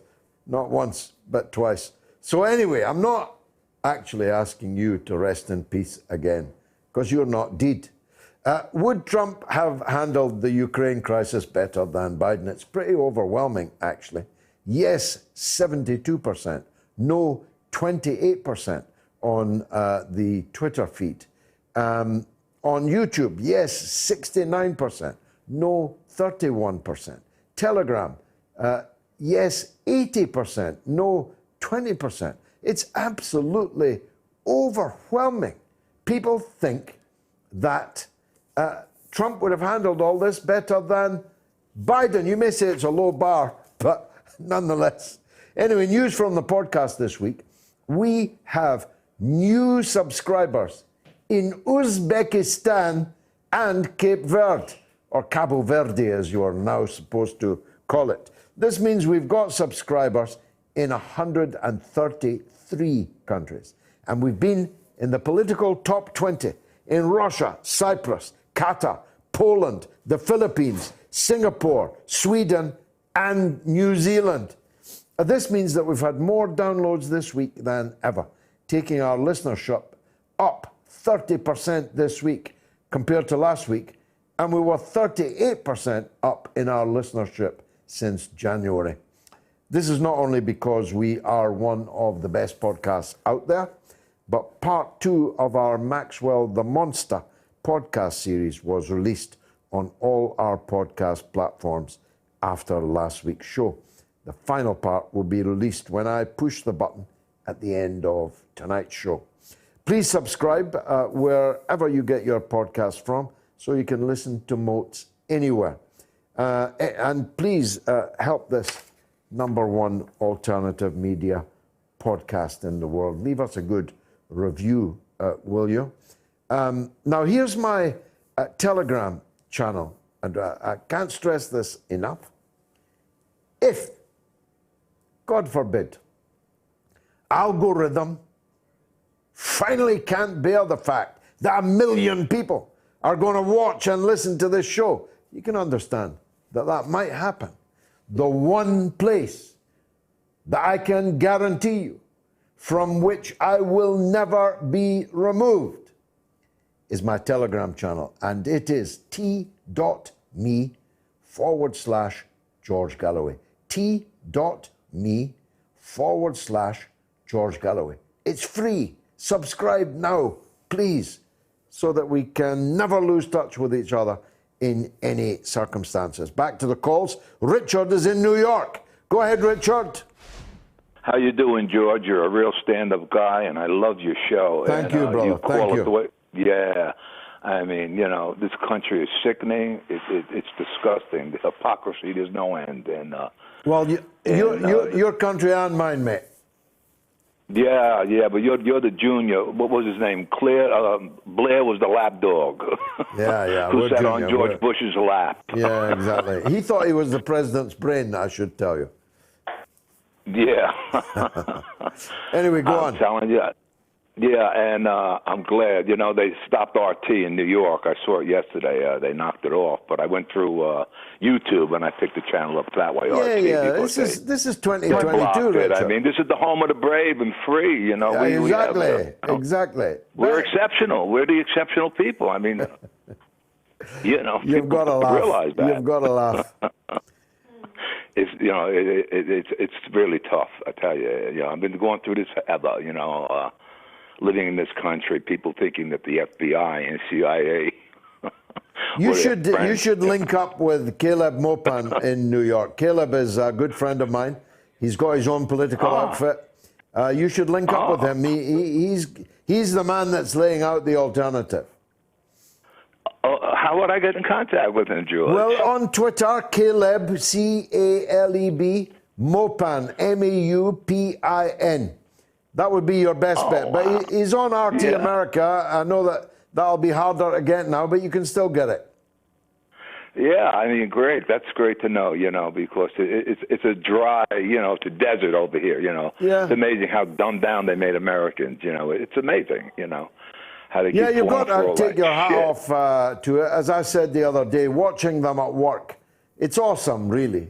The lie machine. There's no end to the hypocrisy. The, I mean, the you ever lie see machine the picture, is you awesome. see this picture Tombstone when he kills, what's his name, the gunfighter, Doc Holliday kills him, and then he has a badge on, and he takes the badge off and he throws it on the dead body he just shot, and he said, "My hypocrisy only goes so far."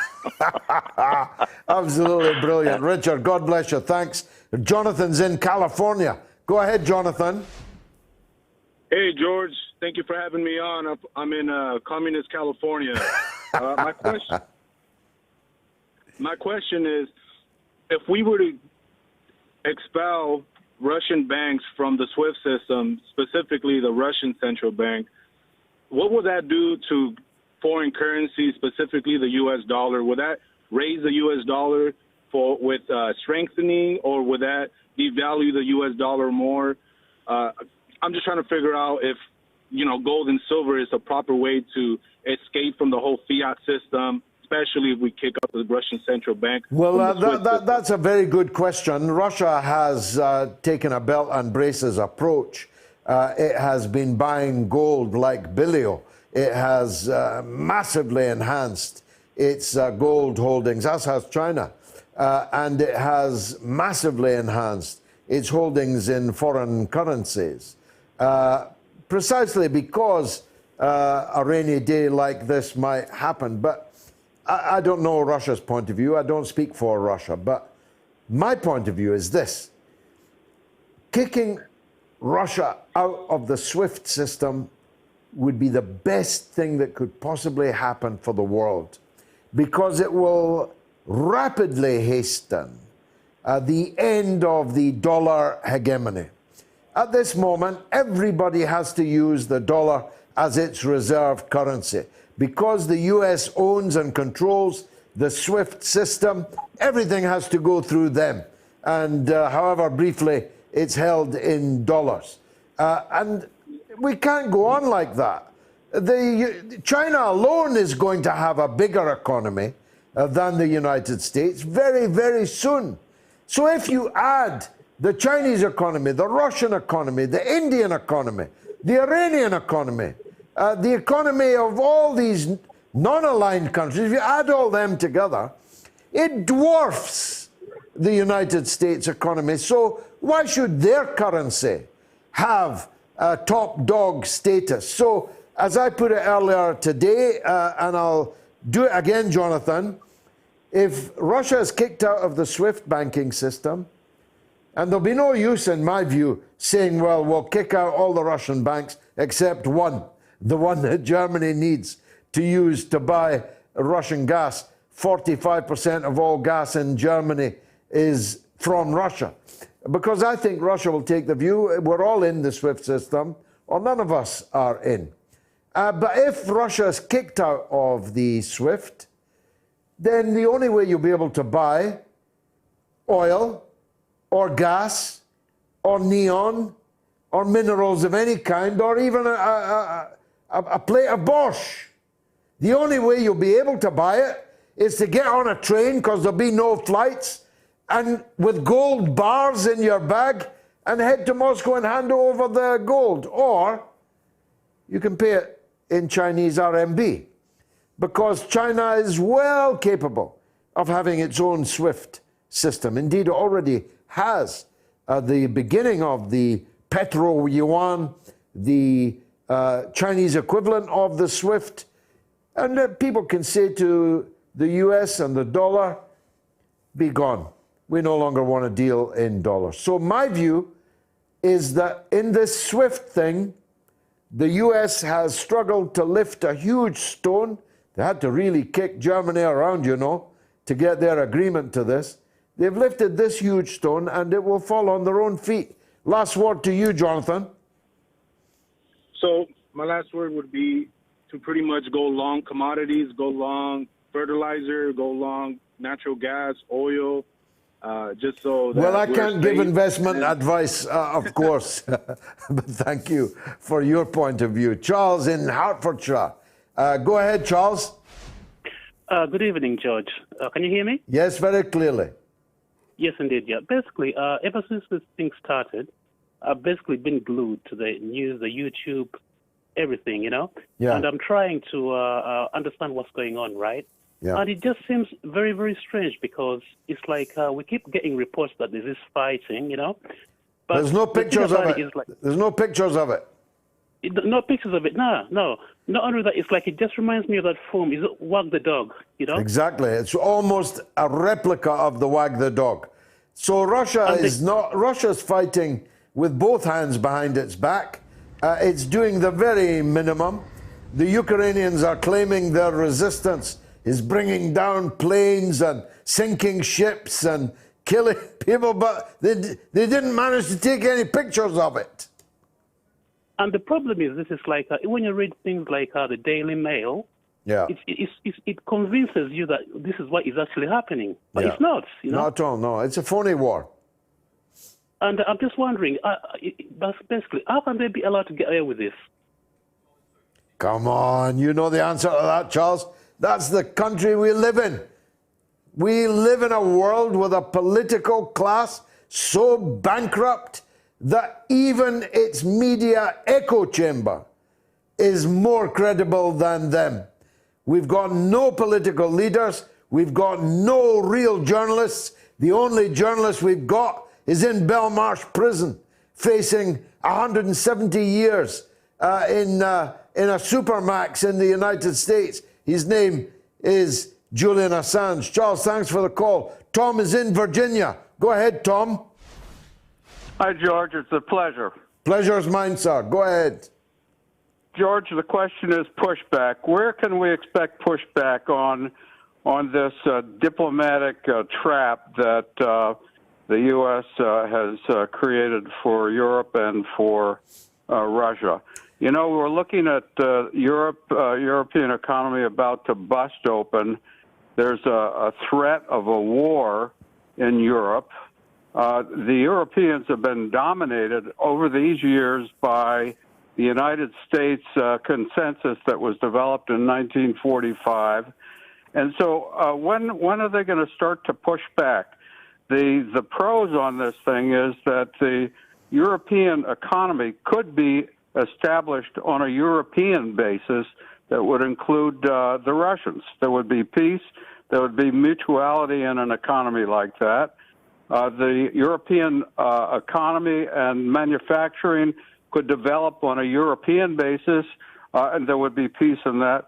So when do you see the European government heads, some of them, or the European public itself start to push back on this thing, George? Well, that's the best call of the night. It's the best call of many a night. It is what you and I are old enough to remember as the $64,000 question. It is the case that the current situation is ruinous, completely ruinous for the European economy, where gas prices have already tripled. And if Russia stops selling or is forbidden to sell, it's going to multiply by 10 times, maybe 20 times. You won't be able to buy a gallon of petrol. You won't be able to get a cubic meter of gas at any price. Now, that will throw huge numbers of people out of work. It will bring the wheels of industry to a halt. We've already got severe economic problems, and in many parts of Europe, the danger of recession, the re-emergence of stagflation. We already are looking at a smorgasbord of economic problems, and they're about to get very much worse. I looked at a statement made by a cleric, a Christian man in the United States today. He was crying out to people to say, why don't we spend the money at home? Why don't we deal with the crisis of our young people and fentanyl and drug addiction and urban dereliction and infrastructural crumbling and collapse and mass unemployment, underemployment, a lack of money to demand goods effectively and thus kickstart the economy? Why don't we deal with that instead of a war in Eastern Europe, thousands of miles away from ourselves? Well, that cleric was right, Tom. But you could equally say it about Britain. I don't have time left in the show to give you a list as long as my arm of things that are desperately needed here in Britain, and we're handing over money, hand over fist, to a corrupt little kleptocracy in Ukraine, what Tucker Carlson called a client state of the United States State Department, a state whose cutting edge, whose vanguard is the jackboots of the Azov Battalion and the right sector. You truly couldn't make this up. The question is when? That's what you asked me. I don't know when. You don't know when until it happens. You don't know when until the last straw has broken the camel's back. And I'm waiting, and as I'm waiting, I'm agitating, I'm educating, I'm organizing, I'm trying to raise the consciousness of the people about what's really going on. I think I'm having some success, Tom. That's why they'd love to shut me down. Thanks for the call. Joe is in Georgia. Go ahead, Joe. Yeah, hey, George. Great to speak with you, and from the Awaken here. Thank you. It's really frustrating, George, what's happening. I mean, so many different Americans don't understand really the full extent of what's happening, the big picture. And really the meat of the whole thing is the double standard that they're applying to this one country that's on Russia's doorstep, that really is tantamount to the double standard that's happening all over the world. And look at, you know, and I'm originally Palestinian, and was born in Austria because my family had to leave war after war after war. And it's the doctrine of the United States to continue to apply policies to everyone that they talk to. Everybody that they want to get to do their bidding has to fall in line, just like what you were saying previously.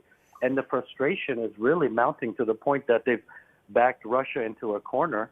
And now a lot of people are starting to ask the question, where do we go from here? Well, Joe, it's a very powerful and poignant call. I don't know what will happen next, but I think I know that Putin and Russia have had enough, and they're not going to be pushed around anymore. And by the way, that also goes for China. And Russia and China are now as close as it's possible to imagine, more close rather than ever I imagined would be possible. And it's quite a triumph of statesmanship by Western leaders that they've made Russia and China more or less one thing. And that one thing is very, very powerful, and they're not going to be pushed around anymore. That's my view. Esther is in Ayrshire in Scotland. Go ahead, Esther. Oh, hi, George. Hi, nice to hear from you. What would you like to say? Well, first of all, I just want to say a massive thank you, because I don't know about others. Well, I know about people who've called in so far and people who watch your show. I am infuriated by the lack of integrity, by the lack of balance, by just this constant one narrative avenue that the media seems to go down. And I just want to say thank you, because I've come on tonight. I'm thankful to you. Do you think they might have gone too far, Esther? Do you think the media has gone too far, or is everybody a sucker? Well, we're not. No, we're not. The And there's a people- lot of us. There's more of us than there's ever been. But we're not the majority, that's for sure. We're not, and we're not yet. But the thing is, if people like you and others, and you know, if we bring a balance, and if we make sure that we almost practice what we preach, and I Yeah. know that you do, and it's. Well, I hope we get time you to know. persuade the others, Esther. I hope it doesn't all True. come to an end before. Can I say one before we final get the thing? chance. Yeah, go ahead, dear. It's just about your wife. I just wondered, because I've been listening the whole night, and I feel very proud to be your first female caller of the show so far. Thank you. But I wondered, is it a case of opposites attract, or are you both on the same page? Because see, if your wife is anything like you, I want to have coffee with her. Well, she'd be my delighted. she's my kind of woman. She's listening right now. She's my kind of woman, honestly. She's just been on the phone to Police Scotland, so she's listening to what you're saying, and it would be lovely. She's absolutely the same as me, except eventually she'll be better. And when I'm no longer able, she'll do the business. And I've got 6 children by the grace of God. And I hope that they will too. God bless you, Esther. Wonderful, wonderful call. Fleming is in Odense. Go ahead, Fleming. Yeah, good evening, George. Good evening, sir. Good evening, sir. I've been a big fan of yours for many years. Thank you. What's going on, George? Mass psychosis all over the world. It is mass psychosis. That's well expressed. Yes. I live in Denmark, and I see the mainstream media here is filling us all with bullshit. I don't see a second opinion about Russia. Nobody talks about the NATO expanding into the backyard of Russia. Well, Fleming, we've had callers on here tonight that say that they didn't even know about what's happened in the last 8 years. And I'm not blaming them for that. I'm blaming the people that are supposed to be telling us the truth. The politicians, the media, they've all been lying by omission or by commission. Exactly. But everybody around me is fearful. I see fear in people's faces. In my daughters, I have 3 daughters. All of them, they are afraid of the Third World War, and it's like I say, it's mass psychosis. But I'm supporting the Russians on this. But you don't hear me personally. I'm alone in this. I feel like I am the only one who sees this in my small country, Denmark. I hear my government wants to support the Ukrainians with weapons right now. I hear the Germans want to support them with weapons. And what is going on? Sweden in the last hour. Yeah, exactly. This is madness. This is craziness. I'm 100% sure that the CIA and the Americans are pulling the strings in Ukraine. And well, look, unfortunately, we've run out of time, Fleming. I would have liked to hear more about how it is in Scandinavia on these matters, but it's been marvellous for me. I hope it was for you, and if it was, come back next week at the same time, same place. I've got to launch episode 3 of Maxwell, the podcast, the final episode. The full series is now available wherever you get your podcast. See you next week, God willing.